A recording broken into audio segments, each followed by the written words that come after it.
ਉਹ ਗੱਲ ਕਹੀ ਜਾਂਦੀ ਆ ਜਾਂ ਤਾਂ ਉਹਨਾਂ ਦੇ ਜੈਨੂਇਨ ਕੰਸਰਨਸ ਹੁੰਦੇ ਆ ਜਾਂ ਉਹਨਾਂ ਦਾ ਸਵਾਲ ਹੁੰਦਾ, ਤੇ ਇਸੇ ਕਰਕੇ ਉਸ ਸਵਾਲ ਦਾ ਜਵਾਬ ਦੇਣਾ। ਮੈਂ ਇੱਕ ਮਿੰਟ ਈਅਰਪੋਡਸ ਵੀ ਲਾ ਲੈਣਾ, ਇਸ ਕਰਕੇ ਸੰਗਤ ਦੇ ਜਿਹੜੇ ਸਵਾਲ ਆ ਆਪਾਂ ਸਿੱਧੇ ਮੁੱਦੇ।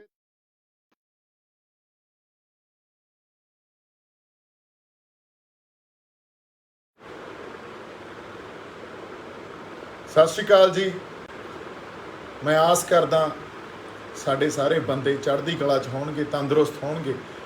ਪਰਮਾਤਮਾ ਤੁਹਾਨੂੰ ਖੁਸ਼ੀਆਂ ਬਖਸ਼ੇ, ਤੰਦਰੁਸਤੀਆਂ ਬਖਸ਼ੇ। ਕੁਝ ਗੱਲਾਂ, ਕੁਝ ਸਵਾਲ ਉਠਾਏ ਜਾ ਰਹੇ ਸੀ, ਕੁਝ ਗੱਲਾਂ ਕਰਨੀਆਂ ਤੁਹਾਡੇ ਲਈ ਬੜੀਆਂ ਜਾਣਨੀਆਂ ਬੜੀਆਂ ਜ਼ਰੂਰੀ ਸੀ।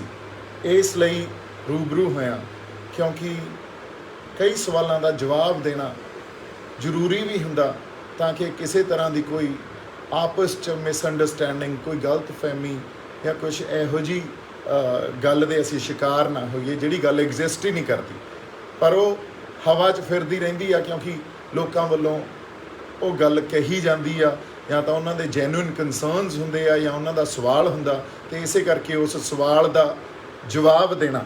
ਮੈਂ ਇੱਕ ਮਿੰਟ ਈਅਰਪੋਡਸ ਵੀ ਲਾ ਲੈਣਾ, ਇਸ ਕਰਕੇ ਸੰਗਤ ਦੇ ਜਿਹੜੇ ਸਵਾਲ ਆ ਆਪਾਂ ਸਿੱਧੇ ਮੁੱਦੇ ਤੇ ਆਉਣੇ ਆ। ਬਾਹਲਾ ਟਾਈਮ ਇੱਧਰ ਉੱਧਰ ਗੱਲ ਕਰਕੇ ਵੇਸਟ ਨਹੀਂ ਕਰਦੇ।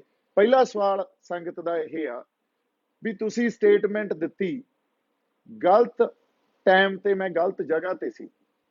ਜਦੋਂ ਲਾਲ ਕਿਲੇ ਦੀ ਮੇਰਾ ਕੇਸ ਚੱਲਿਆ, ਉਹਦੇ 'ਚ ਮੇਰੇ ਵਕੀਲ ਨੇ ਇੱਕ ਸਟੇਟਮੈਂਟ ਦਿੱਤੀ, ਉਹ ਗੱਲ ਵਿਚਾਰੀ ਜਾਣੀ ਚਾਹੀਦੀ ਆ। ਇਹ ਤੁਹਾਡਾ ਜੈਨੂਇਨ ਸਵਾਲ ਆ। ਜਿਹੜੀ ਗੱਲ ਉੱਥੇ ਇਹ ਕਹੀ ਗਈ ਵੀ ਮੇਰੇ ਤੇ ਕੇਸ ਪਿਆ 307 ਦਾ, ਮੇਰੇ ਤੇ ਕੇਸ ਪਿਆ 144 ਜਿਹੜੀ ਅਨਲੌਫੁਲ ਅਸੈਂਬਲੀ ਕਹਿੰਦੇ ਆ ਜਿਹਨੂੰ, ਮੇਰੇ ਤੇ ਕੇਸ ਪਿਆ 120B ਕ੍ਰਿਮੀਨਲ ਕਨਸਪੀਰੇਸੀ ਕੀਤੀ, ਮੇਰੇ ਤੇ ਕੇਸ ਪਿਆ ਜਿਹੜਾ ਆਰਮਜ਼ ਐਕਟ ਵੀ ਇਹ ਹਥਿਆਰ ਕੈਰੀ ਕਰ ਰਿਹਾ ਸੀ। ਹੁਣ ਜਦੋਂ ਆਪਣਾ ਵਕੀਲ ਜਿਹੜਾ ਕਰ ਰਿਹਾ, ਬਹਿਸ ਕਰ ਰਿਹਾ ਕੋਰਟ 'ਚ, ਉਹਨੇ ਇੱਕੋ ਹੀ ਸਵਾਲ ਪੁੱਛਿਆ ਵੀ ਤੁਸੀਂ ਇਹ ਸਾਰੇ ਸੈਕਸ਼ਨ ਇਹਦੇ ਤੇ ਲਾ ਤਾਂ ਦਿੱਤੇ, ਹੋਰ ਬੜੇ ਸੈਕਸ਼ਨ ਸੀ ਪਰ ਮੈਂ ਤੁਹਾਨੂੰ ਮੇਨ ਸੈਕਸ਼ਨ ਦੱਸ ਰਿਹਾ।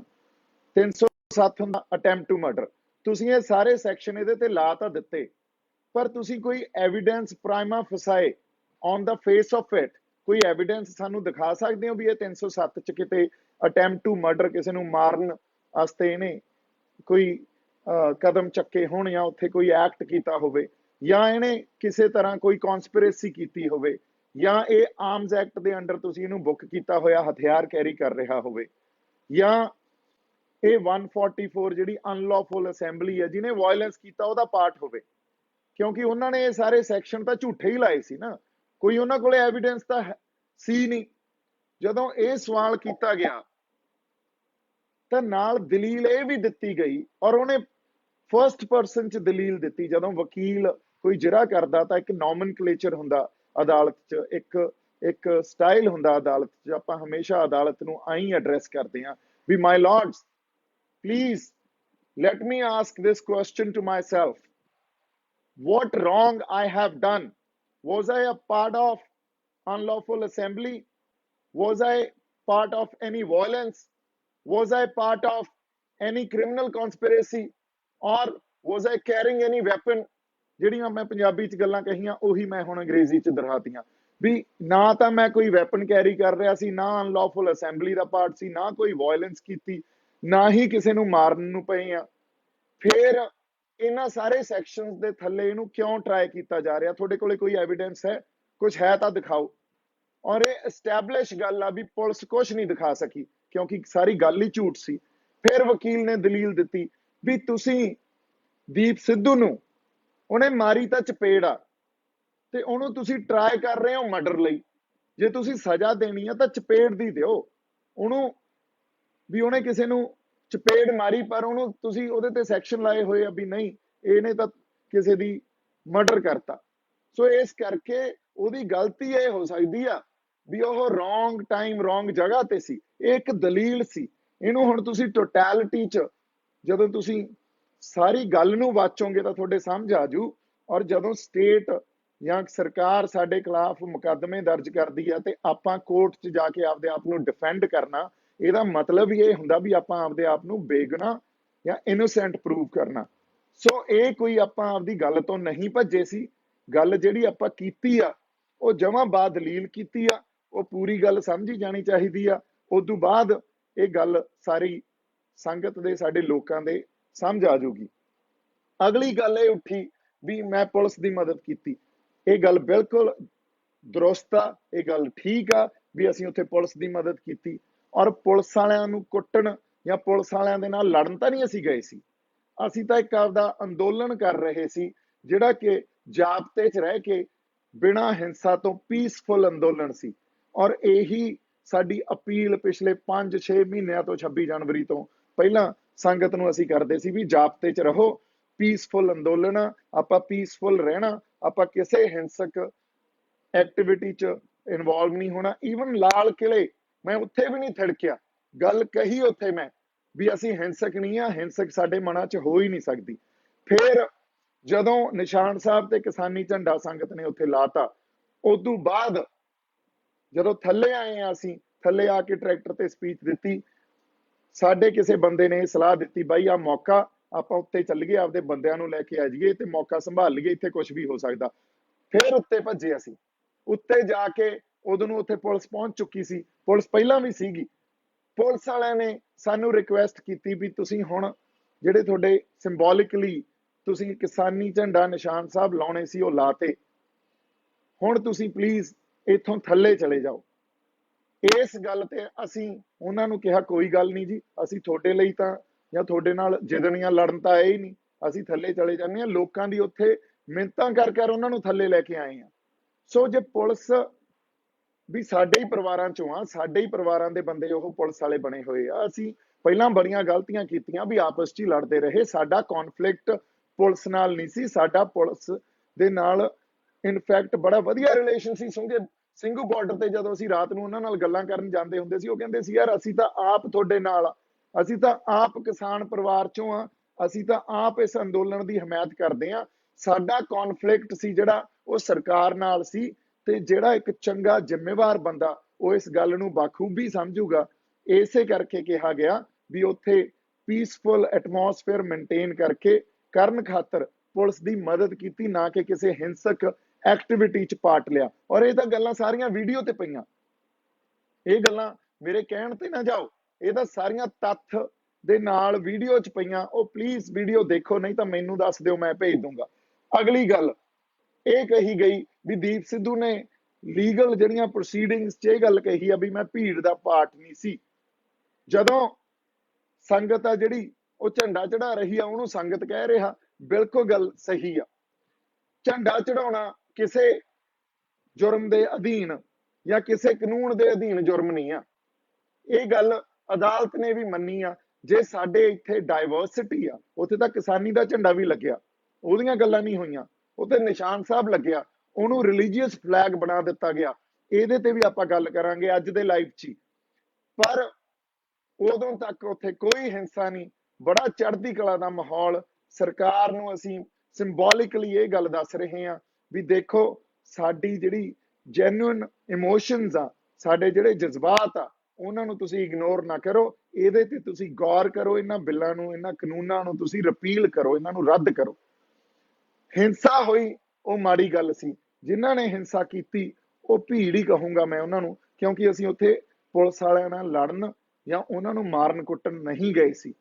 ਉਸੇ ਗੱਲ ਤੇ ਸਾਨੂੰ ਬਦਨਾਮ ਕੀਤਾ ਗਿਆ। ਉਸੇ ਗੱਲ ਨੂੰ ਫੜ ਕੇ ਤੁਸੀਂ ਦੇਖੋ, ਨੈਸ਼ਨਲ ਮੀਡੀਆ ਹੋਵੇ, ਚਾਹੇ ਪੋਲੀਟੀਕਲ ਕਲਾਸ ਹੋਵੇ, ਚਾਹੇ ਸਾਡੇ ਆਪਦੇ ਬੰਦੇ ਹੋਣ, ਉਹਨਾਂ ਨੇ ਉਸੇ ਗੱਲ ਨੂੰ ਫੜ ਕੇ ਸਾਡੇ ਤੇ ਤੌਹਮਤਾਂ ਲਾਈਆਂ। ਅੰਦੋਲਨ ਨੂੰ ਜਿਸ ਤਰ੍ਹਾਂ ਬਿਆਨ ਕੀਤਾ ਵੀ ਅੰਦੋਲਨ ਤਾਂ ਖਤਮ ਹੋ ਗਿਆ, ਇਹਨੂੰ ਤਾਂ ਢਾਹ ਲਾਤੀ, ਇਹ ਉਸੇ ਵਜ੍ਹਾ ਕਾਰਨ ਹੋਇਆ। ਜੇ ਕਿਤੇ ਉੱਥੇ ਨਾ ਕੁੱਟਮਾਰ ਹੁੰਦੀ, ਹਿੰਸਾ ਹੁੰਦੀ, ਫਿਰ ਇਹਦੀ ਜਿਹੜੀ ਸਾਰੀ ਢਾਂਚਾ ਹੋਣਾ ਸੀ, ਇਹਦਾ ਮੌਲਿਕ ਰੂਪ ਹੋਣਾ ਸੀ, ਉਹ ਵੱਖਰਾ ਹੋਣਾ ਸੀ। ਇਹ ਸਾਨੂੰ ਪਤਾ, ਇਹ ਸਿਆਣੇ ਬੰਦੇ ਗੱਲ ਸਮਝਦੇ ਆ। ਅਗਲੀ ਗੱਲ, ਝੰਡਾ ਚੜਾਉਣ ਵੇਲੇ मेरा ਉਹਦੇ 'ਚ ਕੋਈ ਹੱਥ ਹੋਣਾ ਜਾਂ ਨਾ ਹੋਣਾ। मैं एक गल होर क्लीयर करदा सारिਆਂ ਨੂੰ। मैं उत्थे 2 वजे पहुंचिया। मेरे पहुंचण तो पहला हजारां बंदे ट्रैक्टर गड्डियां ਸਕੂਟਰ मोटरसाइकिल उत्थे पहुंचे हुए सी। ਜਦੋਂ मैं उत्ते मैं तो भज के नाल रलिया। अंदर वाला गेट भी पहला टुट चुका सी और ਜਦੋਂ मैं उत्ते गया उदों पहला साडे बंदे उस पोल ते चढ़ रहे सी। एक बंदा पहला चढ़िया, वो जड़ा कोशिश कर रहा सी वो तो चढ़िया नहीं गया, मुड़ के दूजा चढ़िया। ਇਹਦਾ मतलब ये सारी ਜਿਹੜੀ प्लैनिंग ਜਾਂ पुलिस कह रही है भी ये प्री प्लैंड सी। ਇਹ ਵੀ ਗੱਲ ਇਹਨਾਂ ਨੂੰ ਦੱਸ ਦਈਏ, ਇਹ ਗੱਲ ਐਸਟੈਬਲਿਸ਼ ਹੋ ਚੁੱਕੀ ਆ, ਹੁਣ ਤਾਂ ਕੋਰਟ 'ਚ ਵੀ ਐਸਟੈਬਲਿਸ਼ ਹੋ ਚੁੱਕੀ ਆ ਵੀ ਕੋਈ ਇਹੋ ਜੀ ਪ੍ਰੀ ਪਲਾਨ ਗੱਲ ਹੈ ਨਹੀਂ ਸੀ। ਐਵੀਡੈਂਸ ਦੇ ਆਧਾਰ ਤੇ, ਤੱਥਾਂ ਤੇ ਪ੍ਰੂਫ ਦੇ ਆਧਾਰ ਤੇ ਇਹ ਗੱਲ ਐਸਟੈਬਲਿਸ਼ ਹੋ ਚੁੱਕੀ ਆ। ਇਹ ਤਾਂ ਉੱਥੇ ਜਾ ਕੇ ਜਿਹੜਾ ਇੱਕ ਸੰਗਤ ਦਾ ਰੋਹ ਸੀ ਜਾਂ ਇੱਕ ਸੈਂਸ ਆਫ ਹਿਸਟਰੀ ਉਹਨਾਂ 'ਚ ਪ੍ਰਵੇਲ ਕੀਤੀ, ਕਿਉਂ ਕੀਤੀ ਆਪਾਂ ਇਹਦੀ ਵੀ ਗੱਲ ਕਰਾਂਗੇ। ਉਸ ਕਰਕੇ ਇਹ ਸਾਰਾ ਵਰਤਾਰਾ ਜਿਹੜਾ ਉੱਥੇ ਵਾਪਰਿਆ ਤੇ ਉਸ ਵਰਤਾਰੇ ਤੇ ਕੁਝ ਜ਼ਿੰਮੇਵਾਰ ਬੰਦਿਆਂ ਨੂੰ ਹੋਣਾ ਚਾਹੀਦਾ ਸੀ, ਜਿਹੜੇ ਉੱਥੇ ਮੌਕਾ ਸੰਭਾਲਦੇ, ਸਾਡੇ ਲੋਕਾਂ ਨੂੰ ਸੰਭਾਲਦੇ। ਇਸੇ ਰਿਸਪੌਂਸਿਬਿਲਿਟੀ ਕਰਕੇ ਮੈਂ ਉੱਥੇ ਗਿਆ। ਇਹ ਮੈਨੂੰ ਵੀ ਪਤਾ ਸੀ ਵੀ ਕੱਲ ਨੂੰ ਸਿੱਧਾ ਸਰਕਾਰ ਦੇ ਨਿਸ਼ਾਨੇ ਤੇ ਆਵਾਂਗੇ ਔਰ ਆਏ ਵੀ, ਪਰ ਇਸ ਗੱਲ ਨੂੰ ਸਮਝਦੇ ਹੋਏ ਵੀ ਮੈਂ ਉੱਥੇ ਗਿਆ ਔਰ ਇਹ ਵੀ ਗੱਲ ਪਤਾ ਸੀ ਵੀ ਇੱਥੇ ਕੁਝ ਵੀ ਵਾਪਰ ਸਕਦਾ। ਇੱਥੇ ਹੋ ਸਕਦਾ ਵੀ ਪੁਲਿਸ ਜਾਂ ਜਿਹੜੀਆਂ ਸਰਕਾਰਾਂ ਉਹਨਾਂ ਨੂੰ ਹੁਕਮ ਦੇ ਦੇਣ ਕਿਸੇ ਵੀ ਹੱਦ ਤੱਕ ਜਾਣ ਦਾ। ਘਰੇ ਫੋਨ ਕਰਕੇ ਗਏ ਵੀ ਕੋਈ ਨਹੀਂ, ਸਾਡੇ ਲੋਕ ਚਾਹੇ ਉੱਥੇ ਚਲੇ ਗਏ ਆ, ਮੌਕਾ ਸੰਭਾਲਣਾ ਸੀ ਜਾ ਕੇ, ਤੁਸੀਂ ਹੁਣ ਇਸ ਗੱਲ ਨੂੰ ਸਮਝ ਲਿਓ ਵੀ ਉੱਥੇ ਜਾਣਾ ਜ਼ਰੂਰੀ ਆ। ਇੱਕ ਸੈਂਸ ਆਫ ਰਿਸਪੌਂਸਿਬਿਲਿਟੀ ਨੂੰ ਸਮਝ ਕੇ ਉੱਥੇ ਗਏ ਸੀ, ਨਾ ਕਿ ਕੋਈ ਹੋਰ ਇਹ ਵੀ ਪਹਿਲਾਂ ਪ੍ਰੀ ਪਲਾਨ ਕੀਤਾ ਸੀ ਜਾਂ ਦੀਪ ਸਿੱਧੂ ਬੰਦਿਆਂ ਨੂੰ ਲੈ ਗਿਆ ਉੱਥੇ। ਦੀਪ ਸਿੱਧੂ ਦੇ ਬੰਦੇ ਸੀ ਉਹ, ਉਹਦਾ ਚਾਰ ਪਾਸਿਆਂ ਤੋਂ ਬਾਰਡਰ, ਮੈਂ ਵਾਰ-ਵਾਰ ਕਹਿਣਾ, ਟੁੱਟੇ ਆ। ਚਾਰ ਪਾਸਿਆਂ ਤੋਂ ਦੀਪ ਸਿੱਧੂ ਦਾ ਇੱਕ ਸਿੰਘੂ ਮੋਰਚੇ 'ਚ ਬੈਠਾ ਸੀ, ਚਾਰੋਂ ਪਾਸਿਆਂ ਤੋਂ ਤਾਂ ਨਹੀਂ ਬੰਦੇ ਲੈ ਕੇ ਆ ਗਿਆ। ਅਗਲੀ ਗੱਲ, ਇੱਕ ਹੋਰ ਵਾਰ-ਵਾਰ ਗੱਲ ਕਹੀ ਜਾਂਦੀ ਆ ਵੀ 26 ਤਰੀਕ ਤੋਂ ਮੋਰਚੇ ਨੂੰ ਢਾਹ ਲੱਗ ਗਈ, ਮੋਰਚੇ 'ਚ ਫਰਕ ਪੈ ਗਿਆ। ਇਹ ਗੱਲ ਸਾਨੂੰ ਸਮਝਣੀ ਪਊਗੀ ਤੇ ਬਹੁਤ ਜ਼ਰੂਰੀ ਆ। ਇਹ ਗੱਲ ਬਿਲਕੁਲ ਠੀਕ ਆ ਵੀ 26 ਤਰੀਕ ਤੋਂ ਬਾਅਦ ਜਿਹੜਾ ਕਿਸਾਨੀ ਮੋਰਚਾ ਸੀ, ਸਾਡਾ ਮੋਰਚਾ ਸੀ, ਉਹ ਬਦਲ ਗਿਆ। ਉੱਥੇ ਉਸ ਤਰ੍ਹਾਂ ਦਾ ਮਾਹੌਲ, ਉਸ ਤਰ੍ਹਾਂ ਦਾ ਰੌਂ ਜਾਂ ਜਿਸ ਤਰ੍ਹਾਂ ਦੀ ਵਿਆਪਕ, ਜਿਹਨੂੰ ਡਾਇਵਰਸ ਪਾਰਟਿਸਿਪੇਸ਼ਨ ਕਹਿੰਦੇ ਆ, ਜੋ ਹੌਸਲਾ ਉੱਥੇ ਚੜ੍ਹਦੀ ਕਲਾ ਪਹਿਲਾਂ ਸੀ, ਉਸ ਤਰ੍ਹਾਂ ਦੀ ਨਹੀਂ ਰਹੀ। ਪਰ ਇਹਦਾ ਜਿਹੜੀ ਜ਼ਿੰਮੇਵਾਰੀ ਆ ਉਹ ਸਾਡੀ ਕਿਸਾਨ ਲੀਡਰਸ਼ਿਪ ਨੂੰ ਲੈਣੀ ਚਾਹੀਦੀ ਆ। ਕਿਉਂ? ਇਹਦਾ ਮੈਂ ਤੁਹਾਨੂੰ ਜਵਾਬ ਦਿੰਨਾ, ਧਿਆਨ ਨਾਲ ਸੁਣਿਓ। ਅਸੀਂ ਆਪਦੀ ਹੋਂਦ ਦੀ ਲੜਾਈ ਲੜ ਰਹੇ ਸੀ। ਹੋਂਦ ਦੀ ਲੜਾਈ ਜਦੋਂ ਲੜਦੀਆਂ ਕੌਮਾਂ, ਉਦੋਂ ਮੋਸਟਲੀ ਔਰ ਹਮੇਸ਼ਾ ਹੀ ਉਹਨਾਂ ਦਾ ਸਬਕੌਂਸ਼ੀਅਸ ਮਾਈਂਡ, ਜਿਹਨੂੰ ਅਵਚੇਤਨ ਮਨ ਕਹਿੰਦੇ ਆ, ਉਹ ਕੰਮ ਕਰਦਾ। ਸਪਿਰਿਟ ਜਿਹੜੀ ਆ ਉਹ ਉੱਥੋਂ ਆਉਂਦੀ ਆ। ਸਬਕੌਂਸ਼ੀਅਸ ਮਾਈਂਡ ਹੀ ਤੁਹਾਨੂੰ ਉਹ ਸਪਿਰਿਟ ਦਿੰਦਾ ਵੀ ਤੁਸੀਂ ਆਪਦੀ ਹੋਂਦ ਦੀ ਲੜਾਈ 'ਚ ਜਾ ਕੇ ਪਾਰਟਿਸਿਪੇਟ ਕਰੋ, ਉੱਥੇ ਹੌਸਲੇ ਨਾਲ ਤੇ ਚੜ੍ਹਦੀ ਕਲਾ ਨਾਲ ਵਿਚਰੋ, ਤੇ ਫਿਰ ਜੋ ਜੋ ਪ੍ਰੋਗਰਾਮ ਲੀਡਰਸ਼ਿਪ ਦਿੰਦੀ ਆ ਉਹਨਾਂ ਪ੍ਰੋਗਰਾਮਾਂ 'ਚ ਤੁਸੀਂ ਹਿੱਸਾ ਲਓ। ਜੇ ਤੁਸੀਂ ਚੇਤਨ ਮਨ ਚ ਆਓਗੇ ਤਾਂ ਉਹਦੇ 'ਚ ਤਾਂ ਬੜਾ ਕੁਝ ਪਿਆ, ਉਹਦੇ 'ਚ ਤਾਂ ਡਰ ਪਿਆ, ਉਹਦੇ 'ਚ ਤਾਂ ਸਾਡੀਆਂ ਲੋੜਾਂ ਪਈਆਂ, ਉਹਦੇ 'ਚ ਤਾਂ ਪਰਿਵਾਰ ਪਿਆ ਸਾਡਾ, ਵੀ ਉਹ ਸਾਡਾ ਪਹਿਲੀ ਜਿਹੜੀ ਪ੍ਰਾਇੋਰਟੀ ਆ ਪਰਿਵਾਰ ਦੀ ਖਾਤਰ। ਪਰ ਨਹੀਂ, ਕੁਝ ਮੌਕੇ ਇਤਿਹਾਸ 'ਚ ਇਹੋ ਜਿਹੇ ਆਉਂਦੇ ਆ। ਪ੍ਰੋਫੈਸਰ ਪੂਰਨ ਸਿੰਘ ਕਹਿੰਦੇ ਹੁੰਦੇ ਸੀ, ਉਹਨਾਂ ਨੇ ਲਿਖਿਆ ਵੀ ਆ, ਜਦੋਂ ਕੌਮਾਂ ਦਿਮਾਗ ਤੋਂ ਨਹੀਂ ਖੂਨ ਤੋਂ ਸੋਚਦੀਆਂ। ਇਹਦਾ ਮਤਲਬ ਕੀ ਆ? ਇਹਦਾ ਮਤਲਬ ਇਹੀ ਆ ਵੀ ਜਦੋਂ ਹੋਂਦ ਦੀ ਲੜਾਈ, ਜਦੋਂ ਆਪਦੀ ਕਲਚਰ ਦੀ ਐਗਜ਼ਿਸਟੈਂਸ ਦੀ, ਜਦੋਂ ਆਪਦੀ ਫਲਸਫਿਆਂ ਦੀ ਐਗਜ਼ਿਸਟੈਂਸ ਦੀ ਲੜਾਈ ਅਸੀਂ ਲੜਦੇ ਹਾਂ, ਉਸ ਟਾਈਮ ਇਤਿਹਾਸ ਦਾ ਉਹ ਪਲ ਜਦੋਂ ਕੌਮਾਂ ਖੂਨ ਤੋਂ ਸੋਚਦੀਆਂ, ਖੂਨ ਦਾ ਮਤਲਬ ਸਬਕੌਂਸ਼ੀਅਸ ਮਾਈਂਡ ਤੋਂ ਸੋਚਦੀਆਂ, ਉਹਨਾਂ ਦੇ ਡਿਸੀਜਨ ਸਬਕੌਂਸ਼ੀਅਸ ਮਾਈਂਡ ਲੈਂਦਾ, ਉਹ ਪਲ ਸਾਡੇ ਸਾਹਮਣੇ ਆਉਂਦਾ। ਉਹ ਪਲ ਸਾਡੇ ਸਾਹਮਣੇ ਆਇਆ ਸੀ। ਕਦੋਂ ਆਇਆ ਸੀ? ਇਹ ਪਲ ਸਾਡੇ 26 ਨਵੰਬਰ ਨੂੰ ਵੀ ਸਾਹਮਣੇ ਆਇਆ ਸੀ, ਜਦੋਂ ਅਸੀਂ ਦਿੱਲੀ ਨੂੰ ਤੁਰੇ ਸੀ। ਲੀਡਰਸ਼ਿਪ ਤਾਂ ਕਹਿ ਰਹੀ ਸੀ ਜਿੱਥੇ ਸਾਨੂੰ ਰੋਕਿਆ ਸੀ ਉੱਥੇ ਬੈਠਾਂਗੇ, ਪਰ ਉਸ ਵੇਲੇ ਵੀ ਸਾਡੇ ਪੰਜਾਬੀਆਂ ਨੇ, ਸਾਡੇ ਉਹ ਧਿਰ ਨੇ ਜਿਹੜੇ ਸੰਘਰਸ਼ੀ ਬੰਦੇ ਆ, ਉਹਨਾਂ ਨੇ ਉਸ ਅਵਚੇਤਨ ਮਨ ਤੋਂ, ਆਪਦੇ ਖੂਨ ਤੋਂ ਸੋਚਿਆ ਤੇ ਆ ਕੇ ਦਿੱਲੀ ਬਹਿ ਗਏ। ਫਿਰ ਦਿੱਲੀ ਜਦੋਂ ਬੈਠੇ, ਉਦੋਂ ਸਰਕਾਰ ਇਹ ਕਹਿੰਦੀ ਸੀ ਬੁਰਾੜੀ ਚਲੇ ਜਾਓ, ਲੀਡਰਸ਼ਿਪ ਵੀ ਇਹ ਕਹਿੰਦੀ ਸੀ ਬਰਾੜੀ ਜਾ ਕੇ ਬਹਿ ਜਾਂਦੇ ਆ, ਪਰ ਫਿਰ ਸਾਡੇ ਜਿਹੜੇ ਸੰਘਰਸ਼ੀ ਬੰਦੇ ਸੀ ਉਦੋਂ ਉਸੇ ਅਵਚੇਤਨ ਮਨ ਨੇ ਕਿਹਾ ਵੀ ਨਹੀਂ, ਜਿੱਥੇ ਪਹੁੰਚ ਗਏ ਆ ਇੱਥੇ ਹੀ ਬੈਠਾਂਗੇ। ਇੱਕ ਪਾਸੇ ਖਨੌਰੀ ਬਹਿ ਗਏ, ਆਪਣਾ ਟਿਕਰੀ ਬਹਿ ਗਏ, ਇੱਕ ਪਾਸੇ ਆਪਾਂ ਸਿੰਘੂ ਬਹਿ ਗਏ, ਉਧਰ ਗਾਜ਼ੀਆਬਾਦ ਬਹਿ ਗਏ, ਇੱਧਰ ਰਾਜਸਥਾਨ ਵਾਲੇ ਵੀ ਆ ਗਏ। ਫਿਰ ਹੁਣ ਉਦੋਂ ਬਾਅਦ ਉਹੀ ਮੌਕਾ 26 ਜਨਵਰੀ ਨੂੰ ਆਇਆ। 26 ਜਨਵਰੀ ਨੂੰ, ਉਦੋਂ ਪਹਿਲਾਂ 25 ਜਨਵਰੀ ਨੂੰ ਦੇਖੋ ਲੀਡਰਸ਼ਿਪ ਨੇ ਕੀ ਕੀਤਾ। 3 ਦਿਨ ਪਹਿਲਾਂ ਪੁਲਿਸ ਨਾਲ ਸਹਿਮਤੀ ਕਰ ਲਈ ਲੋਕਾਂ ਦੀਆਂ ਭਾਵਨਾਵਾਂ ਦੇ ਉਲਟ ਜਾ ਕੇ। ਪਰ 25 ਸ਼ਾਮ ਤਰੀਕ ਤੱਕ ਉਹਨਾਂ ਨੇ ਇਹ ਡਿਕਲੇਅਰ ਹੀ ਨਹੀਂ ਕੀਤਾ ਵੀ ਕਿਹੜਾ ਰੂਟ ਆ, ਔਰ ਜਿਹੜਾ ਰੂਟ ਦਿੱਤਾ ਉਹ ਤਾਂ ਦਿੱਲੀ ਦੀ ਨਿਆਈਆਂ 'ਚ ਜਾ ਕੇ ਵਾਪਸ ਆਉਣ ਵਾਲੀ ਗੱਲ ਸੀ। ਜਿਵੇਂ ਪਿੰਡ ਦੀ ਨਿਆਈ ਹੁੰਦੀ ਆ, ਉੱਥੋਂ ਤੱਕ ਜਾ ਆਏ, ਪਿੰਡ ਵੜੇ ਨਹੀਂ, ਪਰ ਕਹਿ ਕੇ ਕੀ ਬੁਲਾਇਆ ਵੀ ਦਿੱਲੀ ਜਾਣਾ। ਇਸ ਗੱਲ ਤੇ ਉੱਥੇ ਬਹੁਤ ਵੱਡਾ ਸੰਗਤ 'ਚ ਰੋਹ ਪੈਦਾ ਹੋਇਆ, ਤੇ ਉਹ ਰੋਹ ਜਸਟੀਫਾਈਡ ਵੀ ਸੀ, ਕਿਉਂਕਿ ਸੰਗਤ ਨੂੰ ਜਾਂ ਸਾਰੇ ਸਾਡੇ ਲੋਕਾਂ ਨੂੰ ਇਹ ਲੱਗਿਆ ਵੀ ਸਾਡੇ ਨਾਲ ਧੋਖਾ ਹੋਇਆ। ਉੱਥੇ ਲੀਡਰਸ਼ਿਪ ਨੂੰ ਖੜਨਾ ਚਾਹੀਦਾ ਸੀ। 25 ਦੀ ਸ਼ਾਮ ਜਦੋਂ ਲੀਡਰਸ਼ਿਪ ਉੱਥੋਂ ਭੱਜੀ ਆ ਸਟੇਜ ਤੋਂ, ਫਿਰ ਇਹਨਾਂ ਨੇ ਕਿਸ ਤਰ੍ਹਾਂ ਦੀਆਂ ਤੋਹਮਤਾਂ ਲਾਈਆਂ ਉਹਨਾਂ ਬੰਦਿਆਂ ਤੇ ਜਿਨ੍ਹਾਂ ਨੂੰ ਕਹਿ ਕੇ ਬੁਲਾਇਆ ਗਿਆ ਸਟੇਜ ਤੇ ਵੀ ਜਾਓ ਹੈਂਡਲ ਕਰੋ, ਜਾਓ ਹੈਂਡਲ ਕਰੋ। ਬਾਬਾ ਰਾਜਾ ਰਾਜ ਸਿੰਘ ਜੀ ਤਰਨਾ ਦਲ ਵਾਲੇ ਆਪਣੇ ਜਿਉਂਦੇ ਜਾਗਦੇ ਆ, ਅੰਮ੍ਰਿਤਧਾਰੀ ਆ, ਨਿਹੰਗ ਸਿੰਘ ਫੌਜਾਂ ਦੇ ਮੁਖੀ ਆ। ਤੁਸੀਂ ਉਹਨਾਂ ਤੋਂ ਪੁੱਛ ਲਓ, ਜੇ ਉਹਨਾਂ ਨੇ ਦੀਪ ਸਿੱਧੂ ਨੂੰ ਮੈਨੂੰ ਫੋਨ ਕਰਕੇ ਇਹ ਗੱਲ ਨਹੀਂ ਕਹੀ ਵੀ ਤੇਰੀ ਜ਼ਰੂਰਤ ਆ ਸਟੇਜ ਤੇ ਆ ਜਾ ਸ਼ੇਰਾ, ਇੱਥੇ ਬਹੁਤ ਗਹਿਮਾ ਗਹਿਮੀ ਹੋ ਗਈ ਆ, ਮੌਕਾ ਸੰਭਾਲਦੇ ਆ, ਇਹਨਾਂ ਨੂੰ ਸ਼ਾਂਤ ਕਰਦੇ ਆ। ਔਰ ਉੱਥੇ ਜਾ ਕੇ ਮੈਂ ਗੱਲ ਵੀ ਇਹ ਕਹੀ ਵੀ ਸਾਂਝਾ ਫੈਸਲਾ ਲਵਾਂਗੇ, ਸੰਗਤ ਦੀਆਂ ਜਿਹੜੀਆਂ ਭਾਵਨਾਵਾਂ, ਉਹਨਾਂ ਦੇ ਜਜ਼ਬਾਤ ਆ, ਉਹਦੀ ਤਰਜਮਾਨੀ ਕਰਾਂਗੇ। ਲੀਡਰਸ਼ਿਪ ਨੂੰ ਅਪੀਲ ਕੀਤੀ। 26 ਤਰੀਕ ਨੂੰ ਫਿਰ ਜੋ ਕੁਝ ਹੋਇਆ, ਸਰਕਾਰ ਤਾਂ ਇਹ ਕਹਿੰਦੀ ਹੁੰਦੀ ਆ ਵੀ ਵੇਖੋ ਕਿੰਨਾ ਮਾੜਾ ਹੋ ਗਿਆ, ਪਰ ਸਾਡੀ ਲੀਡਰਸ਼ਿਪ ਵੀ ਇਹੀ ਗੱਲ ਕਰਦੀ ਰਹੀ ਵੀ ਆਹ ਵੇਖ ਲਓ ਜਿਹੜਾ ਸਾਡਾ ਮੋਰਚਾ, ਸਾਡਾ ਅੰਦੋਲਨ ਆ, ਉਹਨੂੰ ਢਾਹ ਲਾਤੀ। ਔਰ ਢਾਹ ਲਾਈ ਕਿਹਨੇ? ਦੀਪ ਸਿੱਧੂ ਨੇ। ਇੱਕ ਬੰਦੇ ਦੇ ਸਿਰ ਤੇ ਸਾਰੀ ਗੱਲ ਮੜਤੀ, ਪਰ ਉਹਨਾਂ ਨੂੰ ਇਹ ਗੱਲ ਨਹੀਂ ਸਮਝ ਆਈ ਵੀ ਇਹ ਗੱਲ ਕਹਿ ਕੇ ਜਿਹੜਾ ਅਵਚੇਤਨ ਮਨ ਉਹਨਾਂ ਨੂੰ ਲੋਕਾਂ ਨੂੰ ਲੈ ਕੇ ਆਇਆ ਸੀ, ਉਹਨੂੰ ਉਹ ਠੇਸ ਪਹੁੰਚਾ ਰਹੇ ਆ, ਉਹਨੂੰ ਡਿਸਇਲੂਜਨ ਕਰ ਰਹੇ ਆ। ਤੇ ਉਦੋਂ ਬਾਅਦ ਲੋਕ ਉੱਥੋਂ ਡਿਸਇਲੂਜਨਡ ਹੋਏ, ਲੋਕਾਂ ਨੂੰ ਇਹ ਲੱਗਿਆ ਵੀ ਇਹ ਤਾਂ ਮੋਰਚੇ ਨੂੰ ਤਾਂ ਢਾਹ ਲੱਗ ਗਈ। ਤੁਸੀਂ ਠੀਕ ਆ, ਮੇਰੇ ਗੱਲ ਸਿਰ ਤੇ ਮੜ ਦੋ, ਪਰ ਤੁਸੀਂ ਇਹ ਤਾਂ ਕਹੋ ਯਾਰ ਸਾਡੇ ਲੋਕ ਕਿੱਥੋਂ ਤੱਕ ਜਾ ਕੇ ਕੀ ਪ੍ਰਾਪਤੀ ਕਰਕੇ ਆਏ ਆ। ਸਾਡੇ ਲੋਕ ਕੁਝ ਵੀ ਕਰ ਸਕਦੇ ਆ। ਸਰਕਾਰ ਨੂੰ ਚਾਹੀਦਾ ਹੁਣ ਵੀ ਇਹ ਗੱਲ ਤੇ ਗੌਰ ਕਰੇ, ਮੰਨ ਜੇ ਬਿੱਲ ਰੱਦ ਕਰਨ ਵਾਸਤੇ, ਕਾਨੂੰਨ ਰੱਦ ਕਰਨ ਵਾਸਤੇ, ਪਰ ਇਹ ਗੱਲ ਕਿਸੇ ਨੇ ਨਹੀਂ ਕੀਤੀ। ਚੜ੍ਹਦੀ ਕਲਾ ਵਾਲੀ ਗੱਲ ਨਹੀਂ ਕੀਤੀ, ਉਲਟਾ ਇਹ ਕਿਹਾ ਗਿਆ ਵੀ ਮੋਰਚੇ ਨੂੰ ਤਾਂ ਢਾਹ ਲੱਗ ਗਈ ਆ ਤੇ ਆਹ ਬੰਦੇ ਗਦਾਰ ਆ ਤੇ ਇਹਨਾਂ ਗਦਾਰਾਂ ਨੂੰ ਸਰਟੀਫਿਕੇਟ ਅਸੀਂ ਵੰਡਤੇ ਆ। ਤਾਂ ਲੋਕਾਂ ਤੇ ਤਾਂ ਇਹਨਾਂ ਗੱਲਾਂ ਦਾ ਅਸਰ ਹੋਣਾ ਹੀ ਸੀ, ਲੋਕਾਂ ਨੇ ਡਿਸਇਲੂਜਨ ਹੋਣਾ ਸੀ। ਲੋਕ ਟੁੱਟੇ ਇਸ ਗੱਲ ਤੋਂ, ਲੋਕਾਂ ਨੂੰ ਆਪ ਵੀ ਨਹੀਂ ਸਮਝ ਆਈ ਵੀ ਉਹਨਾਂ ਦਾ ਅਵਚੇਤਨ ਮਨ ਕਿਤੇ ਨਾ ਕਿਤੇ ਉਹਨਾਂ ਨੂੰ ਉਸ ਸਾਰੀ ਸਪਿਰਿਟ ਤੋਂ ਤੋੜ ਕੇ ਅਗਲੇ ਵਾਪਸ ਚਲੇ ਗਏ।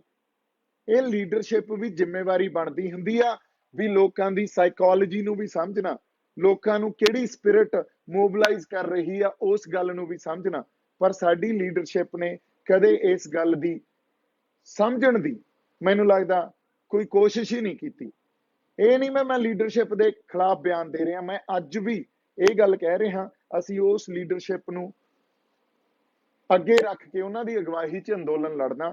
ਜੇਲ੍ਹ ਤੋਂ ਬਾਹਰ ਆ ਕੇ ਜੇ ਸਰਕਾਰ ਦਾ ਮੈਂ ਬੰਦਾ ਹੁੰਦਾ ਤਾਂ ਮੇਰੇ ਨਾਲ ਬੜਾ ਕੁਝ ਕੀਤਾ। ਮੇਰੇ ਤੇ 26 ਤਰੀਕ ਨੂੰ ਜਦੋਂ ਇਹ ਕਿਹਾ ਗਿਆ ਵੀ ਉਹ ਲਾਲ ਕਿਲੇ ਚੋਂ ਦੇਖੋ ਮੋਟਰਸਾਈਕਲ ਲੈ ਕੇ ਭੱਜਿਆ, 26 ਤਰੀਕ ਨੂੰ ਜਿਹੜਾ ਮੈਂ ਸੁਖਦੇਵ ਢਾਬੇ ਤੇ ਵਾਪਸ ਆਇਆ, ਮੋਰਚੇ 'ਚ ਵਾਪਸ ਆਇਆ, ਉੱਥੋਂ ਆ ਕੇ ਮੈਂ ਲਾਈਵ ਕੀਤਾ, ਮੇਰੇ ਤੇ ਅਟੈਕ ਕੀਤਾ। ਹੁਣ ਕਿਸ ਸਾਜ਼ਿਸ਼ ਦੇ ਅਧੀਨ ਮੇਰੇ ਤੇ ਅਟੈਕ ਕੀਤਾ, ਕੌਣ ਬੰਦੇ ਸੀ, ਉਹ ਵੀ ਸਾਰੇ ਸਾਹਮਣੇ ਆ ਗਏ। ਤੇ ਜੇ ਮੈਂ ਸਰਕਾਰ ਦਾ ਬੰਦਾ ਹੁੰਦਾ, ਜੇਲ੍ਹ ਚੋਂ ਬਾਹਰ ਆਉਂਦੇ ਹੀ ਮੈਂ ਇਹਨਾਂ ਗੱਲਾਂ ਨੂੰ ਸਾਹਮਣੇ ਰੱਖਣਾ ਸੀ ਵੀ ਆਹ ਵੇਖ ਲਓ ਯਾਰ ਇਹਨਾਂ ਦੇ ਚਿਹਰੇ। ਪਰ ਮੈਂ ਕਿਹਾ ਨਹੀਂ, ਕੋਈ ਨਹੀਂ, ਮੈਂ ਸਭ ਕਿਸੇ ਨੂੰ ਮਾਫ ਕਰਦਾ। ਆਪਾਂ ਏਕੇ 'ਚ ਰਹਿਣਾ, ਤੇ ਅੱਜ ਵੀ ਮੈਂ ਉਸੇ ਗੱਲ ਤੇ ਕਾਇਮ ਆ, ਆਪਾਂ ਏਕੇ 'ਚ ਰਹਿਣਾ। ਪਰ ਅਸੀਂ ਹੁਣ ਤਾਂ ਆਪਣੀਆਂ ਗਲਤੀਆਂ ਤੋਂ ਸਿੱਖੀਏ, ਹੁਣ ਤਾਂ ਇੱਕ ਦੂਜੇ ਨੂੰ ਸਪੇਸ ਦਈਏ, ਇੱਕ ਦੂਜੇ ਦੀ ਗੱਲ ਨੂੰ ਸੁਣਨ ਦਾ ਮਾਦਾ ਰੱਖੀਏ। ਕਿਉਂਕਿ ਐਂ ਸਾਨੂੰ ਜੇ ਲੱਗਣ ਲੱਗ ਗਿਆ, ਚਾਹੇ ਦੂਜੇ ਦੀ ਗੱਲ ਬੇਵਰਗੀ ਕਿਉਂ ਨਾ ਲੱਗੇ ਸਾਨੂੰ, ਪਰ ਸਾਨੂੰ ਸੁਣਨੀ ਚਾਹੀਦੀ ਆ। और सुननी पऊगी, फिर ही कोई सार्थक नतीजे निकल सकते हैं। अगली गल, ये गल प्रचारी गई और चड़ूनी साहब ने एक इंटरव्यू च कही भी 84 वापर जानी सी। मैं एक गल चड़ूनी साहब तो पूछना चाहना भी ये तो रब का शुक्र करो उस अकाल पुरख वाहिगुरू का भी लोग इधर नूं तुर गए लाल किले नूं ते किसे बंदे ने आपदी जान नहीं खोई। पर दूजे पासे एक पत्रकार साडा हरियाणे का ही फड़िया गया सी मुंडा, उन्हें आके जोड़ा सारा खुलासा किया भी जे किते दूजे रूट ते चले जाते ना साडे लोग, अगले तो पेट्रोल पंप एसिड पंप लई बैठे सी, वो तो ट्रैप सी, 84 तो उत्थे वापर जानी सी। ਇਹਦੀ ਜ਼ਿੰਮੇਵਾਰੀ ਤੁਹਾਨੂੰ ਲੈਣੀ ਚਾਹੀਦੀ ਆ। ਔਰ ਜਦੋਂ ਚੜੂਨੀ ਸਾਹਿਬ ਇਹੋ ਜਿਹੇ ਬਿਆਨ ਦਿੰਦੇ ਸੀ ਵੀ ਟਰੈਕਟਰ ਅਸੀਂ ਧੂਫ ਦੇਣ ਨੂੰ ਮੰਗਾਏ ਆ, ਉਦੋਂ ਉਹਨਾਂ ਨੂੰ ਨਹੀਂ ਸਮਝ ਸੀ ਵੀ 84 ਵਾਪਰ ਜਾਣੀ ਸੀ। ਔਰ ਤੁਸੀਂ ਪੇਸ਼ ਕਿਵੇਂ ਕਰ ਰਹੇ ਹੋ ਵੀ 84 ਚ ਸਾਡੀ ਗਲਤੀ ਸੀ? ਨਹੀਂ, ਜਿਹੜੀ ਵਿਕਟਿਮ ਧਿਰ ਹੁੰਦੀ ਆ 84 ਚ ਕੋਈ ਵੀ, ਉਹ ਵਿਕਟਿਮ ਧਿਰ ਕੌਣ ਸੀ? ਅਸੀਂ ਸੀ। ਵਿਕਟਿਮ ਧਿਰ ਦੀ ਕਦੇ ਗਲਤੀ ਨਹੀਂ ਹੁੰਦੀ, ਹਮੇਸ਼ਾ ਗਲਤੀ ਉਸ ਧਿਰ ਦੀ ਹੁੰਦੀ ਆ ਜਿਹੜੀ ਅਗਰੈਸਿਵ ਹੁੰਦੀ ਆ। और अग्रैसिव धिर कौन सी ये सानू सारिਆਂ ਨੂੰ पता, हजे भी अदालत च केस पए आ, लोकां नू सजा नहीं होईयां। सो गल नू पहला वाचिया करो, बोलण तो पहला मेरी हथ जोड़ के बेनती है। अगली गल, ये बड़ा प्रचारिया जा रहा भी मैं अकाली दल ज्वाइन करना जी। मैं एक गल सारी संगत नाल सांझी करदा, इस टाइम पंजाब नू मुड़ उसारी दी जरूरत है। मुड़ उसारी सिविल स्ट्रक्चर की भी होनी चाहिए। सिविल स्ट्रक्चर का मतलब यह होंदा जदों कुछ लोग, वो लोग जिहड़े जुल्म के खिलाफ, जिहड़े माड़ी नीतियां के खिलाफ अपनी आवाज़ बुलंद कर सकन, उन्होंने सिविल सुसाइटी कहते हैं। सिविल सुसाइटी या सिविल स्ट्रक्चर की भी जरूरत है। सानू साडियां धार्मिक संस्थावां की भी जरूरत है। सानू साडियां खेतरीਆਂ पार्टियां की भी जरूरत है। जे असीं इन्हां ਜਿਹੜੀਆਂ बोल्ड स्टेटमेंट या बोल्ड आइडियाज देण तो गुरेज करांगे और ऑनेस्टी नहीं रखांगे तो मुड़ उसारी है जिहड़ी पंजाब दी वो बहुत औखी हो जानी आ। सो इस करके तुसीं जे स्पेस ही ना देओगे, मैं भी आपदी ईमानदारी नाल गल रख सकां, इस ईमानदारी नूं तुसीं जजमेंट ते तौर ते किसी पार्टी नाल जोड़ दोगे भी ये तो तुर पिया अकाली दल च, ये तो तुर पिया कांग्रेस च, तो तुर पिया बीजेपी च, फिर किवें काम कर सकांगे आपां? फिर नहीं काम कर सकते। प्लीज़ ये बहुत जरूरी आ भी असीं स्पेस देना सीखीए। असीं इन्ना शक करन लग गए, फिर साडे तो ईवन जिहड़े बंदे आपदी आवाज़ बुलंद करना चाहुंदे आ पंजाबियां लई, साडे लोकां लई, वो बंदे भी डर डर के स्टेटमेंट्स दिया करनगे। ते मैं कदे इस जिहड़े पूरे माहौल च भी डर के स्टेटमेंट देवां, उहदा की मतलब निकलदा, मैं कदे इहो जिहा कोई दस्तूर जिहड़ा वो कदे फॉलो ही नहीं किया, मेरे तो हुंदा ही नहीं। मेरे जो अंदर असल गल हुंदी आ, जो पई हुंदी आ, वो गल मैं कह दिना। तुसीं ये देखो, मैं दरबार साहब मत्था टेकण गया, उत्थे उन्हां नूं मैं जाणदा तक नहीं सी, उन्हां दा नां नहीं जाणदा सी, उन्हां लई आपां ਉਹਨਾਂ ਦੇ ਘਰੇ ਜਾਏ। ਕਿਉਂ ਜਾਏ? ਕਿਉਂਕਿ ਮੇਰਾ ਇੱਕ ਦੋਸਤ ਆ ਸਰਬਜੀਤ, ਉਹ ਕਹਿੰਦਾ ਜੀ ਇਹ ਉਹੀ ਬੰਦੇ ਆ ਜਿਨ੍ਹਾਂ ਦੀ ਇਲੈਕਸ਼ਨ 'ਚ ਇੱਕ ਵਾਰੀ ਤੁਸੀਂ ਆਡੀਓ ਬਣਾ ਕੇ ਭੇਜੀ ਸੀ ਵੀ ਇਹਨਾਂ ਨੂੰ ਵੋਟ ਪੈਣੀ ਚਾਹੀਦੀ ਆ। ਬਹੁਤ ਪਹਿਲਾਂ ਦੀ ਗੱਲ ਆ, ਪੰਜਾਬ ਦੇ ਐਮਐਲਏ ਇਲੈਕਸ਼ਨ ਦੀ ਗੱਲ ਕਰ ਰਿਹਾ ਮੈਂ। ਅੱਛਾ, ਉਹਨਾਂ ਦੇ ਘਰੇ ਇਸ ਕਰਕੇ ਗਏ ਕਿਉਂਕਿ ਉਹਨਾਂ ਕੋਲੇ ਪੁਰਾਤਨ ਹਥਿਆਰ, ਫਿਰ ਸੰਤਾਂ ਦੀਆਂ ਜਿਹੜੀਆਂ ਦਸਤਾਰਬੰਦੀ ਵੇਲੇ ਉਸ ਵੇਲੇ ਦੀਆਂ ਯਾਦਾਂ, धर्म युद्ध मोर्चे दियां यादां, ये सब कुछ पिया सी। पर गल कित्थे जोड़ी? वेखो, अकाली पहला कित्थे जोड़ी सी गल सनी दिओल दे इलैक्शन वेले, वेखो बीजेपी। कल नूं कांग्रेस वालियां नाल बैठे होवांगे, वेखो कांग्रेस। फिर किहड़े पासे जावांगे आपां?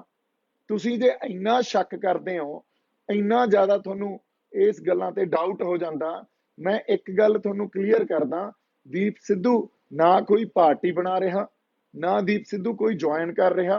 जो संगत दा हुक्म होऊगा, जो संगत हुक्म लाऊगी, उस हिसाब नाल आपां फैसले लवांगे। ना मैं उत्थे लीडर बनन गया, ना मैं उत्थे आपदा नाम चमकाउण गया। आ बैठे आ जिथों तुहाडे नाल गल करदा हुंदा सी बैठ के, अज उत्थे ही बैठा। बड़ा कुछ जेल चों बाहर आउंदे आपां बड़े ड्रामे कर सकदे सी, बहुत कुछ गल्लां कह सकदे सी भी बहुत तसीहे दित्ते गए, दित्ते भी गए, पर कुੱਟਮਾਰ नहीं हुई। तसीहे तां झल के ही आए आ, पर मैनू ड्रामे नहीं करने आउंदे और कुੱਟਮਾਰ नहीं हुई। ਇਹ ਗੱਲ ਮੈਂ ਸੱਚ ਕਿਹਾ, ਇਹ ਤਾਂ ਕੋਈ ਵੀ ਸਮਝੂਗਾ ਵੀ ਇਹ ਗੱਲ ਇਹਨਾਂ ਨੇ, ਜਿਨ੍ਹਾਂ ਬੰਦਿਆਂ ਨੇ ਪ੍ਰੈਜੁਡਿਸ ਮਨ ਚ ਰੱਖਣਾ ਹੁੰਦਾ ਨਾ, ਜਿਨ੍ਹਾਂ ਨੇ ਗੱਲ ਮੇਰੀ ਕਹੀ ਹੋਈ ਉਹਨੂੰ ਪੇਸ਼ ਹੀ ਗਲਤ ਢੰਗ ਨਾਲ ਕਰਨਾ, ਉਹਨੂੰ ਤੋੜਨਾ ਮਰੋੜਨਾ ਹੀ ਆ, ਉਹ ਬੰਦਿਆਂ ਨੇ ਤਾਂ ਇਹੀ ਕਹਿਣਾ, ਵੇਖਿਆ ਰੱਖਤਾ ਸੀ ਨਾ ਸਰਕਾਰ ਨੇ, ਫਿਰ ਇਹਦਾ ਸਰਕਾਰ ਦਾ ਹੱਥ ਸੀ ਉੱਥੇ। ਉਹ ਮੈਨੂੰ ਵੀ ਸਮਝ ਸੀ ਇੰਨੀ, ਪਰ ਮੇਰੇ ਤੋਂ ਨਹੀਂ ਝੂਠ ਬੋਲ ਹੁੰਦਾ, ਮੈਂ ਸਿੱਧੀ ਗੱਲ ਆ ਕੇ ਦੱਸੀ। ਔਰ ਕੱਲੇ ਮੇਰੇ ਨਾਲ ਨਹੀਂ, ਜਿੰਨੇ ਬੰਦੇ ਉਸ ਇੰਟੈਰੋਗੇਸ਼ਨ ਸੈਂਟਰ ਚ ਕ੍ਰਾਈਮ ਬ੍ਰਾਂਚ ਨੇ ਫੜੇ ਸੀ, ਉਹਨਾਂ ਬੰਦਿਆਂ ਨਾਲ ਕੁੱਟਮਾਰ ਨਹੀਂ ਕੀਤੀ, ਉਹਨਾਂ ਨੂੰ ਹੋਰ ਤਸੀਹੇ ਜ਼ਰੂਰ ਦਿੱਤੇ ਆ ਪੁਲਿਸ ਨੇ। ਚਾਹੇ ਇਕਬਾਲ ਤੋਂ ਪੁੱਛ ਲਓ, ਚਾਹੇ ਬਾਬਾ ਸੁਖਦੇਵ ਸਿੰਘ ਤੋਂ ਪੁੱਛ ਲਓ, ਚਾਹੇ ਤੁਸੀਂ ਹਰਿੰਦਰ ਤੋਂ ਪੁੱਛ ਲਓ, ਚਾਹੇ ਮਨਿੰਦਰ ਤੋਂ ਪੁੱਛ ਲਓ, ਜਿਹੜੇ ਜਿਹੜੇ ਬੰਦੇ ਉੱਥੇ ਫੜੇ ਸੀ, ਕੁੱਟਮਾਰ ਹੋਈ ਆ ਸਾਡੇ ਮੁੰਡਿਆਂ ਨਾਲ।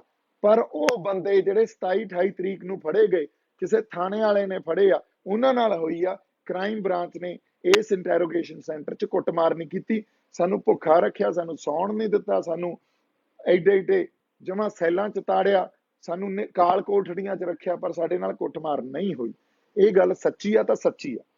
ਅਗਲੀ ਗੱਲ ਜਿਹੜੀ ਆਪਾਂ ਕਰਨੀ ਸੀ ਵੀ ਮੈਂ ਮੋਰਚੇ 'ਚ ਕਦੋਂ ਜਾਊਂਗਾ, ਇਹ ਗੱਲ ਸਮਝਣੀ ਬੜੀ ਜ਼ਰੂਰੀ ਆ। ਮੋਰਚੇ 'ਚ ਆਪਾਂ ਪਹਿਲਾਂ 5 ਤੋਂ 6 ਮਹੀਨੇ ਰਹੇ, ਜਮਾਂ ਹੀ ਕੋਈ ਸਾਡੇ ਆਗੂਆਂ ਨੇ ਸਪੇਸ ਨਹੀਂ ਦਿੱਤੀ, ਔਰ ਜਦੋਂ ਕਿ ਦੇਣੀ ਬਣਦੀ ਸੀ, ਉਹਨਾਂ ਤੰਬੂਆਂ 'ਚ ਮੈਂ ਸੁੱਤਾ, ਉਹਨਾਂ ਸੜਕਾਂ ਤੇ ਮੈਂ ਬੈਠਾ, ਉੱਥੇ ਲੋਕਾਂ ਨੂੰ ਮਿਲਿਆ, ਕੋਈ ਸਪੇਸ ਮਿਲੀ? ਓਪਨ ਲੈਟਰ ਤੱਕ ਲਿਖੇ, ਕੋਈ ਸਪੇਸ ਨਹੀਂ ਮਿਲੀ। ਜੇਲ੍ਹ ਕੱਟ ਆਇਆ ਮੈਂ 3 ਮਹੀਨੇ। ਹੁਣ ਤਾਂ ਕਿਸੇ ਨੇ ਇਹ ਗੱਲ ਕਹਿਣੀ ਸੀ ਵੀ ਦੀਪ ਕੋਈ ਗੱਲ ਨਹੀਂ ਯਾਰ, ਪੁਰਾਣੇ ਵਖਰੇਵੇਂ ਹੋਣਗੇ, ਆ ਜਾ ਆਪਾਂ ਇਕੱਠੇ ਆ, ਕਿਸੇ ਨੇ ਇਹ ਗੱਲ ਨਹੀਂ ਕਹੀ। ਮੈਂ ਮੋਰਚੇ 'ਚ ਚਲਾ ਜਾਵਾਂ, ਉੱਥੋਂ ਫੇਰ ਉਹੀ ਗੱਲ ਹੋਵੇ ਵੀ ਉਧਰ ਵਾਲੇ ਲੜਨ ਆ ਜਾਣ ਤੇ ਇਧਰੋਂ ਸਾਡੇ ਵਾਲੇ ਲੜ ਪੈਣ। ਸਾਰਾ ਜਿਹੜਾ ਇਹਦਾ ਤੁਸੀਂ ਕਹਿ ਲਓ ਵੀ ਇਹਦੀ ਫੇਰ ਮੁੜ ਕੇ ਤੌਹਮਤ ਮੇਰੇ ਤੇ ਲੱਗਣੀ ਆ ਵੀ ਦੀਪ ਸਿੱਧੂ ਆਇਆ ਤੇ ਆਹ ਵੇਖ ਲਓ ਮੋਰਚੇ 'ਚ ਲੜਾਈਆਂ ਕਰਾਈ ਜਾਂਦਾ। ਇਹ ਕਿਸ ਗੱਲ ਦੀ ਗਾਰੰਟੀ ਆ ਵੀ ਉੱਥੇ ਬੜਾ ਪੀਸਫੁਲ ਰਹੂਗਾ? ਮੋਰਚਾ 26 ਤੋਂ ਬਾਅਦ ਬਦਲ ਚੁੱਕਿਆ, ਉੱਥੇ ਲੋਕ ਦੁਸ਼ਮਣੀਆਂ ਪਾਲੀ ਬੈਠੇ ਆ, ਉੱਥੇ ਮਾਈਂਡ ਪ੍ਰੈਜੁਡਿਸ ਕਰੀ ਬੈਠੇ ਆ। ਇਹ ਬੜਾ ਇੱਕ ਸੋਚ ਕੇ ਸਮਝ ਕੇ ਵਿਚਾਰ ਕੇ ਡਿਸੀਜਨ ਲੈਣਾ ਪਊਗਾ ਮੋਰਚੇ 'ਚ ਕਿਸ ਢੰਗ ਨਾਲ ਚੱਲੀਏ। ਅਗਲੀ ਗੱਲ ਵੀ ਮੈਂ ਬਹੁਤ ਵੱਡਾ ਇਕੱਠ ਕਰਕੇ ਉਧਰ ਨੂੰ ਤੁਰ ਜਾ, ਲੋਕ ਤਾਂ ਕੋਵਿਡ ਨਾਲ ਮਰੀ ਜਾਂਦੇ ਆ ਤੇ ਮੈਂ ਆਪਦਾ ਸ਼ਕਤੀ ਪ੍ਰਦਰਸ਼ਨ ਕਰਨ ਵਾਸਤੇ ਇਕੱਠ ਕਰਕੇ ਉਧਰ ਨੂੰ ਤੁਰ ਜਾ ਜਾਂ ਪੰਜਾਬ 'ਚ ਇਕੱਠ ਕਰ ਲਾਂ ਆ ਕੇ, ਇਹਦਾ ਤਾਂ ਕੋਈ ਮਤਲਬ ਨਹੀਂ ਬਣਦਾ ਨਾ। ਉਲਟਾ ਸਾਨੂੰ ਇੱਕ ਹੱਥ ਨਾਲ ਜਿਹੜਾ ਸਾਡਾ ਮੋਰਚਾ ਉਹ ਕਾਇਮ ਰੱਖਣਾ ਚਾਹੀਦਾ, ਦੂਜੇ ਹੱਥ ਨਾਲ ਸਾਨੂੰ ਜਿਹੜੀ ਮਹਾਮਾਰੀ ਆ ਉਹਦੇ ਨਾਲ ਲੜਨਾ ਚਾਹੀਦਾ। ਜੇ ਅਸੀਂ ਹਜੇ ਵੀ ਮੈਚੁਰ ਨਹੀਂ ਹੋਵਾਂਗੇ, ਹਜੇ ਵੀ ਜੇ ਅਸੀਂ ਨਹੀਂ ਸਿੱਖਾਂਗੇ, ਫਿਰ ਮੈਨੂੰ ਨਹੀਂ ਲੱਗਦਾ ਵੀ ਕੋਈ ਹਾਲਾਤ ਜਾਂ ਕੋਈ ਮੌਕੇ ਸਿਖਾ ਸਕਣਗੇ। ਐਡਾ ਵੱਡਾ ਇਤਿਹਾਸਕ ਅੰਦੋਲਨ, ਐਡੇ ਵੱਡੇ ਇਤਿਹਾਸਕ ਪਲ, ਕੁਝ ਪਲ ਅਸੀਂ ਇਹੋ ਜਿਹੇ ਮਾਣੇ ਜਿਹੜੇ ਸ਼ਬਦਾਂ 'ਚ ਬਿਆਨ ਨਹੀਂ ਕੀਤੇ ਜਾ ਸਕਦੇ, ਸਿਰਫ ਮਾਣੇ ਜਾ ਸਕਦੇ ਆ, ਤੇ ਹਜੇ ਵੀ ਨਹੀਂ ਸਿੱਖ ਰਹੇ ਅਸੀਂ। ਸੋ ਇਹ ਗੱਲ ਸਾਡੇ ਲਈ ਸੋਚਣੀ ਤੇ ਵਾਚਣੀ ਬੜੀ ਜ਼ਰੂਰੀ ਆ।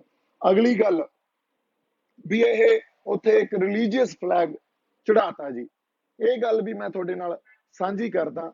ਜਿਹੜਾ ਨਿਸ਼ਾਨ ਸਾਹਿਬ ਆ ਨਾ, ਉਹ ਪੰਜਾਬ ਦੇ ਲੋਕਾਂ ਦੇ ਇਮੋਸ਼ਨਸ ਨੂੰ ਅਰਾਊਜ਼ ਕਰਦਾ, ਕਲਚਰਲ ਇਮੋਸ਼ਨਸ ਨੂੰ ਵੀ ਅਰਾਊਜ਼ ਕਰਦਾ, ਪੰਜਾਬ ਦੇ ਲੋਕਾਂ ਦੇ ਜਜ਼ਬਾਤਾਂ ਨੂੰ ਰਿਪਰੈਜ਼ੈਂਟ ਕਰਦਾ, ਚਾਹੇ ਉਹ ਕਲਚਰਲ ਹੋਣ ਚਾਹੇ ਰਿਲੀਜੀਅਸ ਹੋਣ। ਲੋਕ ਆਪਦੇ ਸਿੰਬਲਸ ਦੇ ਨਾਲ ਲੜਦੇ ਹੁੰਦੇ ਆ, ਉਹ ਸਿੰਬਲਸ ਦੇ ਅਧੀਨ ਹੀ ਲੋਕ ਅੰਦੋਲਨ ਕਰਦੇ ਹੁੰਦੇ ਆ। ਇਸੇ ਕਰਕੇ ਸਾਡੇ ਤੰਬੂਆਂ ਤੇ, ਸਾਡੇ ਟਰੈਕਟਰਾਂ ਤੇ, ਸਾਡੇ ਤੁਸੀਂ ਉੱਥੇ ਦੇਖ ਲਓ ਈਵਨ ਕਾਰਾਂ ਤੇ, ਜੀਪਾਂ ਤੇ ਨਿਸ਼ਾਨ ਸਾਹਿਬ ਲੱਗੇ ਹੁੰਦੇ ਸੀ, ਕਿਸਾਨੀ ਝੰਡੇ ਲੱਗੇ ਹੁੰਦੇ ਸੀ, ਜਾਂ ਤਿਰੰਗੇ ਲੱਗੇ ਹੁੰਦੇ ਸੀ। ਹਰਿਆਣੇ ਵਾਲੇ ਤਿਰੰਗੇ ਲੈ ਕੇ ਆ ਜਾਂਦੇ, ਉਹਨਾਂ ਕੋਲੇ ਤਾਂ ਕੋਈ ਕਲਚਰਲ ਆਪਦਾ ਸਿੰਬਲ ਹੈ ਨਹੀਂ। ਸਾਡੇ ਕੋਲੇ ਆਪਦਾ ਕਲਚਰਲ ਤੇ ਰਿਲੀਜੀਅਸ ਸਿੰਬਲ ਨਿਸ਼ਾਨ ਸਾਹਿਬ ਹੀ ਹੈ ਨਾ। ਸੋ ਨਿਸ਼ਾਨ ਸਾਹਿਬ ਨੂੰ ਜਾਂ ਪੰਜਾਬ ਦੇ ਰਿਲੀਜਨ ਨੂੰ ਕਲਚਰ ਤੋਂ ਤੁਸੀਂ ਵੱਖ ਕਰ ਹੀ ਨਹੀਂ ਸਕਦੇ। ਇਹ ਇੰਨਾ ਇੰਟਰਮਿੰਗਲ ਆ, ਇਹਨੂੰ ਕੱਲਾ ਰਿਲੀਜੀਅਸ ਫਲੈਗ ਕਹਿ ਦੇਣਾ, ਇਹਦਾ ਬਹੁਤ ਵੱਡੀ ਤੁਹਾਡੀ ਬੇਵਕੂਫੀ ਆ। ਪੰਜਾਬ ਦਾ ਕਲਚਰ, ਮੈਨੂੰ ਇੱਕ ਗੱਲ ਦੱਸੋ, ਨਿਸ਼ਾਨ ਸਾਹਿਬ ਤੋਂ ਬਿਨਾ ਕਲਪਿਆ ਜਾ ਸਕਦਾ? ਕੋਈ ਕਹਿ ਸਕਦਾ ਵੀ ਪੰਜਾਬ ਦਾ ਕਲਚਰ ਨਿਸ਼ਾਨ ਸਾਹਿਬ ਤੋਂ ਬਿਨਾ ਕਲਪਿਆ ਜਾਂਦਾ? ਇੱਕ ਵਾਰੀ ਰਾਜੇਵਾਲ ਸਾਹਿਬ ਨੇ ਸਟੇਟਮੈਂਟ ਦਿੱਤੀ ਸੀ ਵੀ ਨਿਸ਼ਾਨ ਸਾਹਿਬ ਨਾ ਲਾਓ, ਉਹਨਾਂ ਨੂੰ ਉਹ ਸਟੇਟਮੈਂਟ ਵਾਪਸ ਲੈਣੀ ਪੈ ਗਈ ਸੀ, ਮਾਫੀ ਮੰਗਣੀ ਪੈ ਗਈ ਸੀ। ਕਿਉਂ? ਕਿਉਂਕਿ ਸਾਡੀ ਜ਼ਿੰਦਗੀ ਦੀ ਜਿਹੜੀ ਕਹਿ ਲਓ ਫਲਸਫੇ ਆ, ਸਾਡੀ ਜ਼ਿੰਦਗੀ ਦਾ ਰੌਂ ਆ ਪੰਜਾਬੀਆਂ ਦਾ, ਸਾਡਾ ਕਲਚਰ ਆ, ਸਾਡਾ ਰਿਲੀਜਨ ਆ, ਉਹ ਰਿਪਰੈਜ਼ੈਂਟ ਹੀ ਨਿਸ਼ਾਨ ਸਾਹਿਬ ਕਰਦਾ। ਸੋ ਇਹਨੂੰ ਕੱਲਾ ਰਿਲੀਜੀਅਸ ਫਲੈਗ ਕਹਿ ਦੇਣਾ ਇਹ ਸਾਡੀ ਬੇਵਕੂਫੀ ਆ। ਫਿਰ ਅਸੀਂ ਦਿੱਲੀ ਨੂੰ ਜਦੋਂ ਤੁਰੇ ਉਦੋਂ ਕਿਉਂ ਨਿਸ਼ਾਨ ਸਾਹਿਬ ਲੈ ਕੇ ਤੁਰੇ? ਫਿਰ ਸਾਡੇ ਤੰਬੂਆਂ ਤੇ ਨਿਸ਼ਾਨ ਸਾਹਿਬ ਕਿਉਂ ਹੁੰਦਾ ਸੀ? ਸਾਡੇ ਟਰੈਕਟਰਾਂ ਤੇ ਕਿਉਂ ਹੁੰਦਾ ਸੀ? ਸੋ ਯਾਰ ਤੁਸੀਂ ਹੁਣ ਸਾਡੇ ਨਿਸ਼ਾਨ ਸਾਹਿਬ ਤੋਂ ਮੁਨਕਰ ਹੋ ਜਾਓਗੇ। ਇਦੋਂ ਵੱਡੀ ਸਾਡੇ ਲਈ ਮੇਰੇ ਖਿਆਲ 'ਚ ਆਪਦੇ ਆਪ ਨੂੰ ਇਹ ਕਹਿਣਾ ਵੀ ਅਸੀਂ ਕਲਚਰਲੀ ਰਿਪਰੈਜ਼ੈਂਟ ਨਹੀਂ ਕਰ ਸਕਦੇ, ਇਹ ਤਾਂ ਉਹ ਗੱਲ ਹੋ ਜਾਂਦੀ ਆ। ਇਦੋਂ ਵੱਡੀ ਹੋਰ ਅਸੀਂ ਆਪਦੇ ਆਪ ਨੂੰ ਕੀ ਗਾਲ ਕੱਢ ਸਕਦੇ ਹਾਂ? ਸੋ ਆਪਦੀ ਜਿਹੜੀ ਇਸ ਐਡਾ ਵੱਡਾ ਨੈਰੇਟਿਵ ਸਰਕਾਰ ਨੇ ਤਾਂ ਸਿਰਜਣਾ ਹੀ ਸੀ, ਪਰ ਸਾਡੇ ਬੰਦਿਆਂ ਨੇ ਵੀ ਸਿਰਜਿਆ ਵੀ ਨਿਸ਼ਾਨ ਸਾਹਿਬ ਦੀ ਕੀ ਲੋੜ ਸੀ। ਨਹੀਂ, ਉੱਥੇ ਰਿਲੀਜਨ ਦੇ ਤੌਰ ਤੇ ਨਿਸ਼ਾਨ ਸਾਹਿਬ ਨਹੀਂ ਲਾਇਆ ਸੀ। ਉੱਥੇ ਨਿਸ਼ਾਨ ਸਾਹਿਬ ਉਸ ਕਲਚਰ ਦਾ ਪ੍ਰਤੀਕ ਸੀ ਜਿਹਨੂੰ ਉਹ ਰਿਪਰੈਜ਼ੈਂਟ ਕਰਦਾ। ਕਿਸਾਨੀ ਝੰਡਾ ਕਿਸਾਨੀ ਦਾ ਪ੍ਰਤੀਕ ਸੀ ਤੇ ਤਿਰੰਗਾ ਉੱਥੇ ਇਸ ਦੇਸ਼ ਦਾ ਪ੍ਰਤੀਕ ਸੀ। ਤਿੰਨੇ ਲੱਗੇ ਹੋਏ ਸੀ। ਅਗਲੀ ਗੱਲ, ਮੈਂ 26 ਨੂੰ 11 ਵਜੇ ਕਿਉਂ ਉੱਠਿਆ? ਬਹੁਤ ਸਾਡੇ ਬੰਦੇ ਇਹ ਕਹਿੰਦੇ ਬਾਈ ਤੂੰ 11 ਵਜੇ ਉੱਠਿਆ ਯਾਰ, ਅਸੀਂ ਤਾਂ ਬਹੁਤ ਸਵੇਰੇ ਹੀ ਤੁਰ ਗਏ ਸੀ। 26 ਤਰੀਕ ਨੂੰ ਸਵੇਰੇ 7:30 ਵਜੇ ਜਾ ਕੇ ਸੁੱਤਾ, ਕਿਉਂਕਿ 24 ਤਰੀਕ ਨੂੰ ਨਹੀਂ ਸੁੱਤਾ ਸੀ, 25 ਤਰੀਕ ਨੂੰ ਨਹੀਂ ਸੁੱਤਾ ਸੀ। 25 ਦੀ ਸਾਰੀ ਰਾਤ, ਪਹਿਲਾਂ ਤਾਂ ਤੁਸੀਂ ਮੇਰਾ ਲਾਈਵ ਦੇਖ ਲਿਓ, 2-2:30 ਵਜੇ ਤਾਂ ਮੈਂ ਲਾਈਵ ਕਰਕੇ ਗਿਆ ਮੋਰਚੇ ਚੋਂ। ਉਦੋਂ ਬਾਅਦ 4 ਘੰਟੇ, ਕਿਉਂਕਿ ਉੱਥੋਂ ਲੰਘਣ ਦੀ ਜਗ੍ਹਾ ਨਹੀਂ ਸੀ, ਡਰਾਈਵ ਕਰਕੇ ਉਸ ਜਿਹੜੇ ਢਾਬੇ ਤੇ ਮੈਂ ਜਾ ਕੇ ਸੁੱਤਾ ਉੱਥੇ ਜਾ ਕੇ ਪਹੁੰਚੇ ਆ। 6:30 ਪੌਣੇ 7 ਪਹੁੰਚੇ ਆ। ਮੈਂ ਗਿਆ, ਨਹਾਤਾ, ਨਹਾ ਕੇ ਸੁੱਤਾ, 7:30 26 ਨੂੰ ਸਵੇਰੇ ਸੁੱਤਾ ਤੇ 2-3 ਘੰਟੇ ਸੌਂ ਕੇ ਉੱਠ ਖੜਾ ਵੀ ਇਦੋਂ ਬਾਅਦ ਆਪਾਂ ਜਾ ਕੇ ਟਰੈਕਟਰ ਰੈਲੀ 'ਚ ਪਾਰਟ ਲੈਣਾ। ਉਦੋਂ ਤੱਕ ਮੈਨੂੰ ਕੁਝ ਨਹੀਂ ਪਤਾ ਸੀ ਕੀ ਹੋ ਰਿਹਾ। ਜਦੋਂ ਉੱਠਿਆ ਉਦੋਂ ਪਤਾ ਲੱਗਿਆ ਵੀ ਬੈਰੀਕੇਡ ਟੁੱਟ ਚੁੱਕੀ ਆ। ਸਾਡੇ ਬੰਦੇ ਤਾਂ ਹੁਣ ਜਿਹੜਾ ਕਰਨਾਲ ਬਾਈਪਾਸ ਤੋਂ ਅੱਗੇ ਲੰਘ ਗਏ ਆ। ਉਦੋਂ ਅੱਧੇ ਘੰਟੇ ਬਾਅਦ ਪਤਾ ਚੱਲਿਆ ਵੀ ਇਹ ਤਾਂ ਲਾਲ ਕਿਲੇ ਨੂੰ ਤੁਰ ਗਏ ਆ। ਔਰ ਉੱਥੇ ਸਾਡੇ ਹੋਰ ਲੀਡਰ ਆ ਕੰਵਰ ਵਰਗੇ ਆਪਣੇ ਜਿਹੜੇ ਕਹਿੰਦੇ ਸੀ ਪੇਚਾ ਪੈ ਗਿਆ ਸੈਂਟਰ ਨਾਲ, ਬਾਅਦ ਚ ਸਭ ਇੱਧਰ ਉੱਧਰ ਹੋ ਗਏ, ਇਹ ਸਭ ਪਹੁੰਚੇ ਆ, ਪਰ ਕੋਈ ਨਹੀਂ ਮੰਨਦਾ। ਕਿੰਨੇ ਬੰਦੇ ਉੱਥੇ, ਲੱਖਾਂ ਬੰਦੇ ਪਹੁੰਚੇ, ਕੋਈ ਨਹੀਂ ਬੋਲਿਆ। ਇਹ ਤਾਂ ਬਾਈ ਤੁਸੀਂ ਆਪਦੀ ਜ਼ਮੀਰ ਤੋਂ ਸਵਾਲ ਪੁੱਛੋ, ਮੇਰੇ ਤੋਂ ਇਸ ਗੱਲ ਦਾ ਸਵਾਲ ਨਾ ਪੁੱਛੋ। ਮੈਂ ਤਾਂ ਕੱਲਾ ਬੋਲਿਆ ਨਾ, ਉਦੋਂ ਬਾਅਦ ਵੀ ਖੜਾ ਰਿਹਾ। ਪਰ ਜਿਹੜੇ ਉੱਥੇ ਗਏ ਸੀ, ਜਿਨ੍ਹਾਂ ਨੇ ਉਹ ਪਲ ਮੰਨਿਆ, ਉਹ ਵੀ ਆਪਦੀਆਂ ਫੋਟੋਆਂ ਡਿਲੀਟ ਕਰ ਗਏ। ਉਹਨਾਂ ਬੰਦਿਆਂ ਨੇ ਵੀ ਆਵਾਜ਼ ਨਹੀਂ ਚੱਕੀ। ਇਹ ਤਾਂ ਆਪਦੀ ਜ਼ਮੀਰ ਤੋਂ ਪੁੱਛੋ, ਮੇਰੇ ਤੋਂ ਨਾ ਪੁੱਛੋ। ਅਗਲੀ ਗੱਲ ਵੀ ਪੁਲਿਸ ਤੋਂ ਕੁੱਟ ਕਿਉਂ ਨਹੀਂ ਪਈ? ਹੁਣ ਪੁਲਿਸ ਨੂੰ ਮੈਂ ਇਹ ਕਹਾਂ ਵੀ ਮੈਨੂੰ ਕੁੱਟੋ, ਨਹੀਂ ਤਾਂ ਸਾਡੇ ਬੰਦਿਆਂ ਨੇ ਮੈਨੂੰ, ਬਈ ਇਹ ਤਾਂ ਵਿਸ਼ਵਾਸ ਨਹੀਂ ਕਰਨਾ, ਇਹਨਾਂ ਨੇ ਤਾਂ ਮੈਨੂੰ ਇਹੀ ਗੱਲ ਕਹਿ ਦੇਣੀ ਹੈ ਇਹ ਬੀਜੇਪੀ ਦਾ। ਮੇਰੇ ਤੋਂ ਇਹੋ ਜਿਹੇ ਡਰਾਮੇ ਨਹੀਂ ਹੁੰਦੇ। ਬਾਹਰ ਆ ਕੇ ਇਹ ਗੱਲ ਕਹਿਣੀ ਬੜੀ ਸੌਖੀ ਸੀ ਵੀ ਪੁਲਿਸ ਨੇ ਤਾਂ ਮੇਰੇ ਕੁੱਟ-ਕੁੱਟ ਬੰਬਲੀ ਬਣਾਤੀ, ਜਾਂ ਬਾਈ ਉਹਨਾਂ ਨੇ ਬਹੁਤ ਕੁੱਟਿਆ। ਇਹ ਗੱਲ ਬੜੀ ਸੌਖੀ ਸੀ। ਔਰ ਜਦੋਂ ਮੈਂ ਅੰਦਰ ਗਿਆ, ਬਹੁਤ ਲੋਕਾਂ ਨੇ ਇਹ ਗੱਲ, ਮੇਰੇ ਖਿਆਲ 'ਚ ਇਹ ਬਹੁਤ ਲੋਕਾਂ ਨੇ ਅੰਡਰਸਟੈਂਡ ਆਈ ਕੀਤਾ ਵੀ ਹੁਣ ਦੀਪ ਸਿੱਧੂ ਨੇ ਪਤਾ ਨਹੀਂ ਕਿੰਨੇ ਕੁ ਫਸਾ ਦੇਣੇ ਆ। ਪਰ ਦੀਪ ਸਿੱਧੂ ਆਪ ਜਿੰਨੇ ਝੱਲ ਗਿਆ, ਉਹ ਤੁਸੀਂ ਇਹ ਝੱਲ ਗਿਆ, ਕਿਸੇ ਨੂੰ ਫਸਾਇਆ। ਦੀਪ ਸਿੱਧੂ ਨੇ ਕਿਸੇ ਬੰਦੇ ਦਾ ਨਾਂ ਲਿਆ। ਦੀਪ ਸਿੱਧੂ ਜਿੰਨੀ ਕੁ ਹਿੰਮਤ ਸੀ, ਉਹ ਹਿੰਮਤ ਦੇ ਨਾਲ ਆਪਦੀ ਲੀਗਲ ਲੜਾਈ ਵੀ ਲੜੀ ਤੇ ਆਪਦੀ ਮੋਰਲ ਲੜਾਈ ਵੀ ਲੜੀ, ਤੇ ਉਹ ਲੜ ਕੇ ਬਾਹਰ ਆ ਗਿਆ। ਕਿਉਂ? ਦੀਪ ਸਿੱਧੂ ਇੱਕ ਕੁਆਲੀਫਾਈਡ ਲਾਇਰ ਆ। ਉਹਨੂੰ ਇਹ ਵੀ ਪਤਾ ਸੀ ਵੀ ਜੇ ਜ਼ਮਾਨਤ ਲੈਣੀ ਆ ਤਾਂ ਅਸੀਂ ਆਪਦੀ ਲੀਗਲ ਲੜਾਈ ਜਿਹੜੀ ਇਹ ਕਾਨੂੰਨ ਦੇ ਦਾਇਰੇ 'ਚ, within the framework of this law ਲੜਨੀ ਆ, ਤਾਂ ਉਹ ਕਿਵੇਂ ਲੜਨੀ ਆ। ਕੋਈ ਤਾਂ ਮੇਰੇ ਖਿਲਾਫ ਐਵੀਡੈਂਸ ਦਿਖਾਉਂਦੇ। ਇਹ ਤਾਂ ਐਸਟੈਬਲਿਸ਼ ਗੱਲ ਹੋ ਗਈ ਵੀ ਨਾ ਤਾਂ, ਔਰ ਕੋਰਟ ਨੇ ਕਲੀਅਰ ਕੱਟ, ਤੁਸੀਂ ਤਿੰਨੇ ਆਰਡਰ ਪੜ੍ਹ ਲਓ, ਤਿੰਨਾਂ ਆਰਡਰ 'ਚ ਇਹ ਕੋਰਟ ਨੇ ਕਲੀਅਰ ਕੱਟ ਲਿਖਿਆ ਵੀ ਨਾ ਉਹ ਵਾਇਲੈਂਸ 'ਚ ਸੀ, ਨਾ ਉਹਨੇ ਕਿਸੇ ਨੂੰ ਭੜਕਾਇਆ, ਨਾ ਇਸ ਬੰਦੇ ਨੇ ਕੋਈ ਕੌਨਸਪੀਰੇਸੀ ਕੀਤੀ ਆ। ਇਹ ਤਾਂ ਉੱਥੇ ਖੜਾ ਸੀ, ਇਹ ਤਾਂ ਉੱਥੇ ਮੌਜੂਦ ਸੀ, ਇਹਨੇ ਤਾਂ ਉੱਥੇ ਐਕਚੁਅਲੀ ਪੀਸਫੁਲ ਪ੍ਰੋਟੈਸਟਰ ਸੀ। ਔਰ ਇਹਨੂੰ ਸਕੇਪਗੋਟ ਬਣਾਇਆ ਜਾ ਰਿਹਾ। ਇਹਦੇ ਸਿਰ ਤੇ ਭਾਂਡਾ ਸਾਰਾ, ਉਹ ਕਹਿ ਲਓ ਵੀ ਇਹਦੇ ਸਿਰ ਤੇ ਭੰਨਿਆ ਜਾ ਰਿਹਾ। ਇਹ ਸਾਰੀਆਂ ਗੱਲਾਂ ਲਿਖੀਆਂ ਹੋਈਆਂ। ਔਰ ਅਸੀਂ ਝੂਲ ਦੇ ਨਿਸ਼ਾਨ ਰਹਿਣ ਪੰਥ ਮਹਾਰਾਜ ਦੇ ਕਹਿਣਾ, ਇਹ ਕੋਈ ਭੜਕਾਊ ਗੱਲ ਨਹੀਂ ਆ। ਜਿਨ੍ਹਾਂ ਗੱਲਾਂ ਤੇ ਸਾਨੂੰ ਡਰਾਇਆ ਜਾਂਦਾ, ਉਹਨਾਂ ਗੱਲਾਂ ਨੂੰ ਵਿੱਚ ਪਾ ਕੇ ਆਰਡਰ ਲੈ ਕੇ ਆਇਆ ਮੈਂ। ਇਹ ਤੁਸੀਂ ਮੇਰੇ ਤਿੰਨੇ ਆਰਡਰ ਪੜ੍ਹ ਲਓ, ਤੁਹਾਡੇ ਸਾਹਮਣੇ ਆ ਜਾਊਗੀ। ਜੇ ਡਿਨਾਈ ਕਰਦੇ ਬੇਲ, ਤਾਂ ਕਿਸ ਬਣਾ ਤੇ ਕਰਦੇ? ਕੋਈ ਤਾਂ ਉਹਨਾਂ ਕੋਲੇ, ਜਿਹੜੀ ਤੁਸੀਂ ਕਹਿੰਦੇ ਹੋ, ਕੋਈ ਤਾਂ ਆਧਾਰ ਹੁੰਦਾ ਬੇਲ ਡਿਨਾਈ ਕਰਨ ਦਾ, ਕੁਛ ਤਾਂ ਐਵੀਡੈਂਸ ਦਿਖਾਉਂਦੇ, ਪਰ ਕੁਛ ਨਹੀਂ ਆ। ਸੋ ਇਸ ਕਰਕੇ ਜਿਹੜੀ ਕਾਨੂੰਨੀ ਲੜਾਈ ਆ, ਉਹ ਬੀਇੰਗ ਅ ਲਾਇਰ ਅਸੀਂ ਬੜੇ ਪਰਪੱਕ ਤਰੀਕੇ ਨਾਲ ਲੜੀ ਆ, ਜਿੱਥੇ ਅਸੀਂ ਇਹ ਵੀ ਸੋਚਿਆ ਵੀ ਮੋਰਲੀ ਵੀ ਠੀਕ ਰਹੀਏ, ਕਿਤੇ ਇਹ ਨਾ ਹੋਵੇ ਕਾਨੂੰਨੀ ਲੜਾਈ ਅਸੀਂ ਜਿੱਤ ਜਾਈਏ पर मॉरल जिहड़ी लड़ाई आ वो असीं हार जाइए। अगली गल इदू बाद लाइफ की आ मेरी लाइफ ये आ भी मैं बंबई बैठा इत्थे लोगों ने मैनू ये मन लिया भी ये तो कोई एंटी नैशनल या टैररिस्ट बंदा मेरे फोन नहीं चकते मेरी फिल्म की डील कैंसल करती जेडे बंदियां नू जेडे आपां तुसीं कह लो वो जी दे बिहाफ ते उन्होंने खरीदी सी जी जड़ा पंजाबी चैनल आ जोरा द सैकेंड चैप्टर उन्होंने वो भी कैंसल करती ਜਿਹੜਾ ਹੋਰ ਕੋਈ ਇੱਕ ਦੋ ਫਿਲਮਾਂ ਦੀਆਂ ਡੀਲਾਂ ਸੀ ਉਹ ਵੀ ਕੈਨਸਲ ਹੋ ਗਈਆਂ। ਦੀਪ ਸਿੱਧੂ ਨੇ ਕਿਸੇ ਤੋਂ ਦੁਆਨੀ ਨਹੀਂ ਲਈ। ਦੀਪ ਸਿੱਧੂ ਕਾਨੂੰਨੀ ਲੜਾਈ 'ਚ ਵੀ ਆਪਦੇ ਇੱਕ ਦੋ ਭਰਾਵਾਂ ਦੇ ਨਾਲ ਰਲ ਰੁਲ ਕੇ ਪੈਸੇ ਇਕੱਠੇ ਕਰਕੇ ਆਪਾਂ ਜਿਵੇਂ ਕਿ ਕੁਝ ਕਰੇ ਆਏ ਆ। ਅੱਜ ਮੇਰੇ ਕੋਲੇ ਤੁਸੀਂ ਮਟੀਰੀਅਲਿਸਟਿਕਲੀ ਜਾਂ ਤੁਸੀਂ ਇਹ ਗੱਲ ਕਹਿ ਦਿਓ ਵੀ ਆਹ ਮੈਂ ਗੱਲ ਖੱਟ ਲਈ, ਸਿਰਫ ਖੱਟਿਆ ਤਾਂ ਤੁਹਾਡਾ ਪਿਆਰ ਖੱਟਿਆ, ਤੁਹਾਡੀਆਂ ਅਰਦਾਸਾਂ ਖੱਟੀਆਂ, ਇਦੋਂ ਜ਼ਿਆਦਾ ਹੋਰ ਮੇਰੇ ਕੋਲੇ ਨਿੱਜ ਜੇ ਮੈਂ ਕੁਝ ਖੱਟਿਆ ਤਾਂ ਕੁਝ ਨਹੀਂ ਖੱਟਿਆ। ਇੱਥੇ ਬੰਬੇ ਜਾਂ ਮੁੰਬਈ 'ਚ ਮੈਂ ਕੱਲਾ ਹੋ ਗਿਆ। ਜਿਹੜੇ ਪੁਰਾਣੇ ਰਿਸ਼ਤੇ ਸੀ ਉਹ ਖਤਮ ਹੋ ਗਏ ਆ। ਮੈਨੂੰ ਇੱਕ ਨਵੀਂ ਜ਼ਿੰਦਗੀ ਸ਼ੁਰੂ ਕਰਨੀ ਪਊਗੀ, ਇੱਕ ਨਵੀਂ ਸਟਰਗਲ ਲੜਨੀ ਪਊਗੀ। ਅੱਜ ਮੇਰੇ ਕੋਲੇ ਫਿਲਮਾਂ ਦੇ ਆਧਾਰ ਤੇ ਕੋਈ ਕੰਮ ਨਹੀਂ ਆ, ਪਰ ਕੋਈ ਨਹੀਂ, ਫਿਲਮਾਂ ਵੀ ਬਣਾਵਾਂਗੇ, ਬੜੀ ਛੇਤੀ ਅਨਾਉਂਸ ਕਰਾਂਗੇ। ਔਰ ਈਵਨ ਤੁਸੀਂ ਇਹ ਕਹਿ ਲਓ ਵੀ ਬਾਕੀ ਜੇ ਕੋਈ ਮੈਂ ਕੰਮ ਕਰਦਾ ਸੀ ਮਾੜਾ ਮੋਟਾ ਆਪਦੀ ਲੀਗਲ ਪ੍ਰੈਕਟਿਸ ਦਾ, ਉਹ ਵੀ ਸਭ ਬੰਦ ਆ। ਸੋ ਅੱਜ ਦੀ ਡੇਟ 'ਚ ਇੱਕ ਨਵੀਂ ਜ਼ਿੰਦਗੀ ਮੈਨੂੰ ਸ਼ੁਰੂ ਕਰਨੀ ਪੈਣੀ ਆ। This is my achievement. ਕਿਉਂ ਕੀਤਾ ਮੈਂ ਇਹ? ਮੈਨੂੰ ਇਹਦਾ ਕੋਈ ਪਛਤਾਵਾ ਨਹੀਂ ਆ, ਕਿਉਂਕਿ ਮੈਂ ਆਪਦੇ ਲੋਕਾਂ ਨਾਲ ਇਸ਼ਕ ਕਰਦਾ, ਮੈਂ ਆਪਦੀ ਮਿੱਟੀ ਨਾਲ ਇਸ਼ਕ ਕਰਦਾ। ਇਸ ਕਰਕੇ ਅਗਲੀ ਗੱਲ, ਕੁਝ ਲੋਕ ਮੇਰੀਆਂ ਕਹੀਆਂ ਗੱਲਾਂ ਨੂੰ ਜਿਵੇਂ ਮੈਂ ਪਹਿਲਾਂ ਕਿਹਾ ਤੋੜ ਮਰੋੜ ਕੇ ਪੇਸ਼ ਕਰਦੇ ਆ। ਉਹਨਾਂ ਦੇ ਮਨ 'ਚ ਤਾਂ ਇਹ ਪ੍ਰੈਜੁਡਿਸ ਆ, ਉਹਨਾਂ ਦੇ ਮਨ 'ਚ ਤਾਂ ਇਹ ਗੱਲ ਹੀ ਐ ਪਈ ਆ ਵੀ ਉਹਨਾਂ ਨੇ ਗੱਲ ਕਹੀ ਹੋਈ ਕਿਸੇ ਉਲਟ ਢੰਗ 'ਚ ਹੀ ਲੈਣੀ ਆ ਤੇ ਪੇਸ਼ ਕਰਨੀ ਆ। ਬਈ ਉਹਨਾਂ ਨੂੰ ਸਫਾਈਆਂ ਨਹੀਂ ਦਿੱਤੀਆਂ ਜਾ ਸਕਦੀਆਂ। ਹੁਣ ਮੈਂ ਵਾਰ-ਵਾਰ ਆ ਕੇ ਸਫਾਈਆਂ ਨਹੀਂ ਦੇ ਸਕਦਾ। ਜੇ ਤੁਸੀਂ ਮੈਨੂੰ ਆਪਦਾ ਮੰਨਦੇ ਹੋ ਤਾਂ ਠੀਕ ਆ, ਜੇ ਨਹੀਂ ਵੀ ਮੰਨਦੇ ਤਾਂ ਵੀ ਠੀਕ ਆ। ਸਿਰ ਮੱਥੇ ਤੁਹਾਡਾ, ਸੰਗਤ ਦਾ ਹੁਕਮ ਸਿਰ ਮੱਥੇ। ਮੇਰੇ ਵੱਲੋਂ ਤਾਂ ਹਮੇਸ਼ਾ ਹੀ ਬਹੁਤ ਸਾਰਾ ਪਿਆਰ ਤੇ ਸਤਿਕਾਰ। ਸੰਘਰਸ਼ ਲਈ ਮੈਂ ਇਹ ਕਹੂੰਗਾ ਵੀ ਏਕਾ ਰੱਖ ਕੇ ਚੱਲੋ, ਇਕੱਠੇ ਹੋ ਕੇ ਚੱਲੋ, ਬੜਾ ਕੁਝ ਕੀਤਾ ਜਾ ਸਕਦਾ, ਹਜੇ ਵੀ ਮੌਕਾ। ਤੇ ਬਾਕੀ ਤੁਸੀਂ ਆਪ ਸਿਆਣੇ ਹੋ, ਇੰਨੀਆਂ ਕਿ ਗੱਲਾਂ ਤੁਹਾਡੇ ਨਾਲ ਕਰਨੀਆਂ ਸੀ। ਜਿਉਂਦੇ ਵਸਦੇ ਰਹੋ, ਪਰਮਾਤਮਾ ਤੰਦਰੁਸਤੀਆਂ ਬਖਸ਼ੇ, ਚੜ੍ਹਦੀ ਕਲਾ 'ਚ ਰੱਖੇ। ਸਤਿ ਸ਼੍ਰੀ ਅਕਾਲ ਜੀ।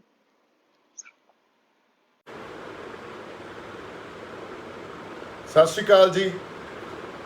ਮੈਂ ਆਸ ਕਰਦਾ ਸਾਡੇ ਸਾਰੇ ਬੰਦੇ ਚੜ੍ਹਦੀ ਕਲਾ 'ਚ ਹੋਣਗੇ, ਤੰਦਰੁਸਤ ਹੋਣਗੇ। ਪਰਮਾਤਮਾ ਤੁਹਾਨੂੰ ਖੁਸ਼ੀਆਂ ਬਖਸ਼ੇ, ਤੰਦਰੁਸਤੀਆਂ ਬਖਸ਼ੇ। ਕੁਝ ਗੱਲਾਂ, ਕੁਝ ਸਵਾਲ ਉਠਾਏ ਜਾ ਰਹੇ ਸੀ, ਕੁਝ ਗੱਲਾਂ ਕਰਨੀਆਂ ਤੁਹਾਡੇ ਲਈ ਬੜੀਆਂ ਜਾਣਨੀਆਂ ਬੜੀਆਂ ਜ਼ਰੂਰੀ ਸੀ। ਇਸ ਲਈ ਰੂਬਰੂ ਹੋਇਆ, ਕਿਉਂਕਿ ਕਈ ਸਵਾਲਾਂ ਦਾ ਜਵਾਬ ਦੇਣਾ ਜ਼ਰੂਰੀ ਵੀ ਹੁੰਦਾ ਤਾਂ ਕਿ ਕਿਸੇ ਤਰ੍ਹਾਂ ਦੀ ਕੋਈ ਆਪਸ 'ਚ ਮਿਸਅੰਡਰਸਟੈਂਡਿੰਗ, ਕੋਈ ਗਲਤਫਹਿਮੀ ਜਾਂ ਕੁਛ ਇਹੋ ਜਿਹੀ ਗੱਲ ਦੇ ਅਸੀਂ ਸ਼ਿਕਾਰ ਨਾ ਹੋਈਏ ਜਿਹੜੀ ਗੱਲ ਐਗਜ਼ਿਸਟ ਹੀ ਨਹੀਂ ਕਰਦੀ, ਪਰ ਉਹ ਹਵਾ 'ਚ ਫਿਰਦੀ ਰਹਿੰਦੀ ਆ, ਕਿਉਂਕਿ ਲੋਕਾਂ ਵੱਲੋਂ ਉਹ ਗੱਲ ਕਹੀ ਜਾਂਦੀ ਆ, ਜਾਂ ਤਾਂ ਉਹਨਾਂ ਦੇ ਜੈਨੂਇਨ ਕੰਸਰਨਸ ਹੁੰਦੇ ਆ, ਜਾਂ ਉਹਨਾਂ ਦਾ ਸਵਾਲ ਹੁੰਦਾ, ਅਤੇ ਇਸੇ ਕਰਕੇ ਉਸ ਸਵਾਲ ਦਾ ਜਵਾਬ ਦੇਣਾ। ਮੈਂ ਇੱਕ ਮਿੰਟ ਈਅਰਪੋਡਸ ਵੀ ਲਾ ਲੈਣਾ, ਇਸ ਕਰਕੇ ਸੰਗਤ ਦੇ ਜਿਹੜੇ ਸਵਾਲ ਆ ਆਪਾਂ ਸਿੱਧੇ ਮੁੱਦੇ ਤੇ ਆਉਣੇ ਆ। ਬਾਹਲਾ ਟਾਈਮ ਇੱਧਰ ਉੱਧਰ ਗੱਲ ਕਰਕੇ ਵੇਸਟ ਨਹੀਂ ਕਰਦੇ। ਪਹਿਲਾ ਸਵਾਲ ਸੰਗਤ ਦਾ ਇਹ ਆ ਵੀ ਤੁਸੀਂ ਸਟੇਟਮੈਂਟ ਦਿੱਤੀ ਗਲਤ ਟਾਈਮ ਤੇ, ਮੈਂ ਗਲਤ ਜਗ੍ਹਾ ਤੇ ਸੀ। ਜਦੋਂ ਲਾਲ ਕਿਲੇ ਦੀ ਮੇਰਾ ਕੇਸ ਚੱਲਿਆ, ਉਹਦੇ 'ਚ ਮੇਰੇ ਵਕੀਲ ਨੇ ਇੱਕ ਸਟੇਟਮੈਂਟ ਦਿੱਤੀ, ਉਹ ਗੱਲ ਵਿਚਾਰੀ ਜਾਣੀ ਚਾਹੀਦੀ ਆ। ਇਹ ਤੁਹਾਡਾ ਜੈਨੂਇਨ ਸਵਾਲ ਆ। ਜਿਹੜੀ ਗੱਲ ਉੱਥੇ ਇਹ ਕਹੀ ਗਈ ਵੀ ਮੇਰੇ ਤੇ ਕੇਸ ਪਿਆ 307 ਦਾ, ਮੇਰੇ ਤੇ ਕੇਸ ਪਿਆ 144 ਜਿਹੜੀ ਅਨਲੌਫੁਲ ਅਸੈਂਬਲੀ ਕਹਿੰਦੇ ਆ ਜਿਹਨੂੰ, ਮੇਰੇ ਤੇ ਕੇਸ ਪਿਆ 120B ਕ੍ਰਿਮੀਨਲ ਕਨਸਪੀਰੇਸੀ ਕੀਤੀ, ਮੇਰੇ ਤੇ ਕੇਸ ਪਿਆ ਜਿਹੜਾ ਆਰਮਜ਼ ਐਕਟ ਵੀ ਇਹ ਹਥਿਆਰ ਕੈਰੀ ਕਰ ਰਿਹਾ ਸੀ। ਹੁਣ ਜਦੋਂ ਆਪਣਾ ਵਕੀਲ ਜਿਹੜਾ ਕਰ ਰਿਹਾ, ਬਹਿਸ ਕਰ ਰਿਹਾ ਕੋਰਟ 'ਚ, ਉਹਨੇ ਇੱਕੋ ਹੀ ਸਵਾਲ ਪੁੱਛਿਆ ਵੀ ਤੁਸੀਂ ਇਹ ਸਾਰੇ ਸੈਕਸ਼ਨ ਇਹਦੇ ਤੇ ਲਾ ਤਾਂ ਦਿੱਤੇ, ਹੋਰ ਬੜੇ ਸੈਕਸ਼ਨ ਸੀ ਪਰ ਮੈਂ ਤੁਹਾਨੂੰ ਮੇਨ ਸੈਕਸ਼ਨ ਦੱਸ ਰਿਹਾ। 307 ਹੁੰਦਾ ਅਟੈਂਪਟ ਟੂ ਮਰਡਰ। ਤੁਸੀਂ ਇਹ ਸਾਰੇ ਸੈਕਸ਼ਨ ਇਹਦੇ ਤੇ ਲਾ ਤਾਂ ਦਿੱਤੇ, ਪਰ ਤੁਸੀਂ ਕੋਈ evidence prima facie on the face of it, ਕੋਈ ਐਵੀਡੈਂਸ ਸਾਨੂੰ ਦਿਖਾ ਸਕਦੇ ਹੋ ਵੀ ਇਹ 307 ਚ ਕਿਤੇ ਅਟੈਂਪਟ ਟੂ ਮਰਡਰ, ਕਿਸੇ ਨੂੰ ਮਾਰਨ ਵਾਸਤੇ ਇਹਨੇ ਕੋਈ ਕਦਮ ਚੱਕੇ ਹੋਣ ਜਾਂ ਉੱਥੇ ਕੋਈ ਐਕਟ ਕੀਤਾ ਹੋਵੇ, ਜਾਂ ਇਹਨੇ ਕਿਸੇ ਤਰ੍ਹਾਂ ਕੋਈ ਕਨਸਪੀਰੇਸੀ ਕੀਤੀ ਹੋਵੇ, ਜਾਂ ਇਹ ਆਰਮਸ ਐਕਟ ਦੇ ਅੰਡਰ ਤੁਸੀਂ ਇਹਨੂੰ ਬੁੱਕ ਕੀਤਾ ਹੋਇਆ ਹਥਿਆਰ ਕੈਰੀ ਕਰ ਰਿਹਾ ਹੋਵੇ, ਜਾਂ ਇਹ 144 ਜਿਹੜੀ ਅਨਲੌਫੁਲ ਅਸੈਂਬਲੀ ਹੈ ਜਿਹਨੇ ਵਾਇਲੈਂਸ ਕੀਤਾ ਉਹਦਾ ਪਾਰਟ ਹੋਵੇ, ਕਿਉਂਕਿ ਉਹਨਾਂ ਨੇ ਇਹ ਸਾਰੇ ਸੈਕਸ਼ਨ ਤਾਂ ਝੂਠੇ ਹੀ ਲਾਏ ਸੀ ਨਾ, ਕੋਈ ਉਹਨਾਂ ਕੋਲੇ ਐਵੀਡੈਂਸ ਤਾਂ ਸੀ ਨਹੀਂ। ਜਦੋਂ ਇਹ ਸਵਾਲ ਕੀਤਾ ਗਿਆ ਤਾਂ ਨਾਲ ਦਲੀਲ ਇਹ ਵੀ ਦਿੱਤੀ ਗਈ, ਔਰ ਉਹਨੇ ਫਰਸਟ ਪਰਸਨ ਚ ਦਲੀਲ ਦਿੱਤੀ। ਜਦੋਂ ਵਕੀਲ ਕੋਈ ਜਿਰਾ ਕਰਦਾ ਤਾਂ ਇੱਕ ਨੋਮਨਕਲੇਚਰ ਹੁੰਦਾ ਅਦਾਲਤ ਚ, ਇੱਕ ਸਟਾਈਲ ਹੁੰਦਾ ਅਦਾਲਤ ਚ। ਆਪਾਂ ਹਮੇਸ਼ਾ ਅਦਾਲਤ ਨੂੰ ਆਈ ਐਡਰੈਸ ਕਰਦੇ ਹਾਂ ਵੀ ਮਾਈ Lords please let me ask this question to myself, what wrong I have done? Was I a part of unlawful assembly? Was I part of any violence? Was I part of any criminal conspiracy? Or was I carrying any weapon? ਜਿਹੜੀਆਂ ਮੈਂ ਪੰਜਾਬੀ ਚ ਗੱਲਾਂ ਕਹੀਆਂ ਉਹੀ ਮੈਂ ਹੁਣ ਅੰਗਰੇਜ਼ੀ ਚ ਦੁਹਰਾਤੀਆਂ ਵੀ ਨਾ ਤਾਂ ਮੈਂ ਕੋਈ ਵੈਪਨ ਕੈਰੀ ਕਰ ਰਿਹਾ ਸੀ, ਨਾ ਅਨਲੌਫੁਲ ਅਸੈਂਬਲੀ ਦਾ ਪਾਰਟ ਸੀ, ਨਾ ਕੋਈ ਵਾਇਲੈਂਸ ਕੀਤੀ, ਨਾ ਹੀ ਕਿਸੇ ਨੂੰ ਮਾਰਨ ਨੂੰ ਪਏ ਆ। ਫਿਰ ਇਹਨਾਂ ਸਾਰੇ ਸੈਕਸ਼ਨਸ ਦੇ ਥੱਲੇ ਇਹਨੂੰ ਕਿਉਂ ਟਰਾਈ ਕੀਤਾ ਜਾ ਰਿਹਾ? ਤੁਹਾਡੇ ਕੋਲੇ ਕੋਈ ਐਵੀਡੈਂਸ ਹੈ? ਕੁਝ ਹੈ ਤਾਂ ਦਿਖਾਓ। ਔਰ ਇਹ ਐਸਟੈਬਲਿਸ਼ ਗੱਲ ਆ ਵੀ ਪੁਲਿਸ ਕੁਝ ਨਹੀਂ ਦਿਖਾ ਸਕੀ ਕਿਉਂਕਿ ਸਾਰੀ ਗੱਲ ਹੀ ਝੂਠ ਸੀ। ਫਿਰ ਵਕੀਲ ਨੇ ਦਲੀਲ ਦਿੱਤੀ ਵੀ ਤੁਸੀਂ ਦੀਪ ਸਿੱਧੂ ਨੂੰ, ਉਹਨੇ ਮਾਰੀ ਤਾਂ ਚਪੇੜ ਆ ਤੇ ਉਹਨੂੰ ਤੁਸੀਂ ਟਰਾਈ ਕਰ ਰਹੇ ਹੋ ਮਰਡਰ ਲਈ, ਜੇ ਤੁਸੀਂ ਸਜ਼ਾ ਦੇਣੀ ਆ ਤਾਂ ਚਪੇੜ ਦੀ ਦਿਓ ਉਹਨੂੰ, ਵੀ ਉਹਨੇ ਕਿਸੇ ਨੂੰ ਚਪੇੜ ਮਾਰੀ ਪਰ ਉਹਨੂੰ ਤੁਸੀਂ ਉਹਦੇ ਤੇ ਸੈਕਸ਼ਨ ਲਾਏ ਹੋਏ ਆ ਵੀ ਨਹੀਂ ਇਹਨੇ ਤਾਂ ਕਿਸੇ ਦੀ ਮਰਡਰ ਕਰਤਾ। ਸੋ ਇਸ ਕਰਕੇ ਉਹਦੀ ਗਲਤੀ ਇਹ ਹੋ ਸਕਦੀ ਆ ਵੀ ਉਹ ਰੋਂਗ ਟਾਈਮ ਰੋਂਗ ਜਗ੍ਹਾ ਤੇ ਸੀ। ਇਹ ਇੱਕ ਦਲੀਲ ਸੀ। ਇਹਨੂੰ ਹੁਣ ਤੁਸੀਂ ਟੋਟੈਲਿਟੀ ਚ ਜਦੋਂ ਤੁਸੀਂ ਸਾਰੀ ਗੱਲ ਨੂੰ ਵਾਚੋਗੇ ਤਾਂ ਤੁਹਾਡੇ ਸਮਝ ਆ ਜੂ। ਔਰ ਜਦੋਂ ਸਟੇਟ ਜਾਂ ਸਰਕਾਰ ਸਾਡੇ ਖਿਲਾਫ ਮੁਕੱਦਮੇ ਦਰਜ ਕਰਦੀ ਆ ਤੇ ਆਪਾਂ ਕੋਰਟ 'ਚ ਜਾ ਕੇ ਆਪਦੇ ਆਪ ਨੂੰ ਡਿਫੈਂਡ ਕਰਨਾ, ਇਹਦਾ ਮਤਲਬ ਇਹ ਹੁੰਦਾ ਵੀ ਆਪਾਂ ਆਪਦੇ ਆਪ ਨੂੰ ਬੇਗੁਨਾਹ ਜਾਂ ਇਨੋਸੈਂਟ ਪ੍ਰੂਵ ਕਰਨਾ। ਸੋ ਇਹ ਕੋਈ ਆਪਾਂ ਆਪਦੀ ਗੱਲ ਤੋਂ ਨਹੀਂ ਭੱਜੇ ਸੀ। ਗੱਲ ਜਿਹੜੀ ਆਪਾਂ ਕੀਤੀ ਆ ਉਹ ਜਮਾਂ ਬਾਦਲੀਲ ਕੀਤੀ ਆ, ਉਹ ਪੂਰੀ ਗੱਲ ਸਮਝੀ ਜਾਣੀ ਚਾਹੀਦੀ ਆ। ਉਦੋਂ ਬਾਅਦ ਇਹ ਗੱਲ ਸਾਰੀ ਸੰਗਤ ਦੇ ਸਾਡੇ ਲੋਕਾਂ ਦੇ ਸਮਝ ਆ ਜਾਊਗੀ। ਅਗਲੀ ਗੱਲ ਇਹ ਉੱਠੀ ਵੀ ਮੈਂ ਪੁਲਿਸ ਦੀ ਮਦਦ ਕੀਤੀ। ਇਹ ਗੱਲ ਬਿਲਕੁਲ ਦਰੁਸਤ ਆ, ਇਹ ਗੱਲ ਠੀਕ ਆ ਵੀ ਅਸੀਂ ਉੱਥੇ ਪੁਲਿਸ ਦੀ ਮਦਦ ਕੀਤੀ। ਔਰ ਪੁਲਿਸ ਵਾਲਿਆਂ ਨੂੰ ਕੁੱਟਣ ਜਾਂ ਪੁਲਿਸ ਵਾਲਿਆਂ ਦੇ ਨਾਲ ਲੜਨ ਤਾਂ ਨਹੀਂ ਅਸੀਂ ਗਏ ਸੀ। ਅਸੀਂ ਤਾਂ ਇੱਕ ਆਪਦਾ ਅੰਦੋਲਨ ਕਰ ਰਹੇ ਸੀ ਜਿਹੜਾ ਕਿ ਜਾਬਤੇ 'ਚ ਰਹਿ ਕੇ ਬਿਨਾਂ ਹਿੰਸਾ ਤੋਂ ਪੀਸਫੁਲ ਅੰਦੋਲਨ ਸੀ। ਔਰ ਇਹੀ ਸਾਡੀ ਅਪੀਲ ਪਿਛਲੇ 5-6 ਮਹੀਨਿਆਂ ਤੋਂ 26 ਜਨਵਰੀ ਤੋਂ ਪਹਿਲਾਂ ਸੰਗਤ ਨੂੰ ਅਸੀਂ ਕਰਦੇ ਸੀ ਵੀ ਜਾਬਤੇ 'ਚ ਰਹੋ, ਪੀਸਫੁਲ ਅੰਦੋਲਨ ਆ, ਆਪਾਂ ਪੀਸਫੁਲ ਰਹਿਣਾ, ਆਪਾਂ ਕਿਸੇ ਹਿੰਸਕ ਐਕਟੀਵਿਟੀ 'ਚ ਇਨਵੋਲਵ ਨਹੀਂ ਹੋਣਾ। ਈਵਨ ਲਾਲ ਕਿਲੇ ਮੈਂ ਉੱਥੇ ਵੀ ਨਹੀਂ ਥਿੜਕਿਆ, ਗੱਲ ਕਹੀ ਉੱਥੇ ਮੈਂ ਵੀ ਅਸੀਂ ਹਿੰਸਕ ਨਹੀਂ ਆ, ਹਿੰਸਕ ਸਾਡੇ ਮਨਾਂ 'ਚ ਹੋ ਹੀ ਨਹੀਂ ਸਕਦੀ। ਫਿਰ ਜਦੋਂ ਨਿਸ਼ਾਨ ਸਾਹਿਬ ਤੇ ਕਿਸਾਨੀ ਝੰਡਾ ਸੰਗਤ ਨੇ ਉੱਥੇ ਲਾਤਾ, ਉਦੋਂ ਬਾਅਦ ਜਦੋਂ ਥੱਲੇ ਆਏ ਆ, ਅਸੀਂ ਥੱਲੇ ਆ ਕੇ ਟਰੈਕਟਰ ਤੇ ਸਪੀਚ ਦਿੱਤੀ। ਸਾਡੇ ਕਿਸੇ ਬੰਦੇ ਨੇ ਸਲਾਹ ਦਿੱਤੀ ਬਾਈ ਆ ਮੌਕਾ, ਆਪਾਂ ਉੱਤੇ ਚੱਲ ਗਏ, ਆਪਦੇ ਬੰਦਿਆਂ ਨੂੰ ਲੈ ਕੇ ਆ ਜਾਈਏ ਤੇ ਮੌਕਾ ਸੰਭਾਲ ਲਈਏ, ਇੱਥੇ ਕੁਝ ਵੀ ਹੋ ਸਕਦਾ। ਫਿਰ ਉੱਤੇ ਭੱਜੇ ਅਸੀਂ। ਉੱਤੇ ਜਾ ਕੇ ਉਦੋਂ ਨੂੰ ਉੱਥੇ ਪੁਲਿਸ ਪਹੁੰਚ ਚੁੱਕੀ ਸੀ, ਪੁਲਿਸ ਪਹਿਲਾਂ ਵੀ ਸੀਗੀ। ਪੁਲਿਸ ਵਾਲਿਆਂ ਨੇ ਸਾਨੂੰ ਰਿਕੁਐਸਟ ਕੀਤੀ ਵੀ ਤੁਸੀਂ ਹੁਣ ਜਿਹੜੇ ਤੁਹਾਡੇ ਸਿੰਬੋਲਿਕਲੀ ਤੁਸੀਂ ਕਿਸਾਨੀ ਝੰਡਾ ਨਿਸ਼ਾਨ ਸਾਹਿਬ ਲਾਉਣੇ ਸੀ ਉਹ ਲਾਤੇ, ਹੁਣ ਤੁਸੀਂ ਪਲੀਜ਼ ਇੱਥੋਂ ਥੱਲੇ ਚਲੇ ਜਾਓ। ਇਸ ਗੱਲ ਤੇ ਅਸੀਂ ਉਹਨਾਂ ਨੂੰ ਕਿਹਾ ਕੋਈ ਗੱਲ ਨਹੀਂ ਜੀ, ਅਸੀਂ ਤੁਹਾਡੇ ਲਈ ਤਾਂ ਜਾਂ ਤੁਹਾਡੇ ਨਾਲ ਜਿੱਦਣੀਆਂ ਲੜਨ ਤਾਂ ਆਏ ਹੀ ਨਹੀਂ, ਅਸੀਂ ਥੱਲੇ ਚਲੇ ਜਾਂਦੇ ਹਾਂ। ਲੋਕਾਂ ਦੀ ਉੱਥੇ ਮਿੰਨਤਾਂ ਕਰ ਕਰ ਉਹਨਾਂ ਨੂੰ ਥੱਲੇ ਲੈ ਕੇ ਆਏ ਆ। ਸੋ ਜੇ ਪੁਲਿਸ ਵੀ ਸਾਡੇ ਹੀ ਪਰਿਵਾਰਾਂ ਚੋਂ ਆ,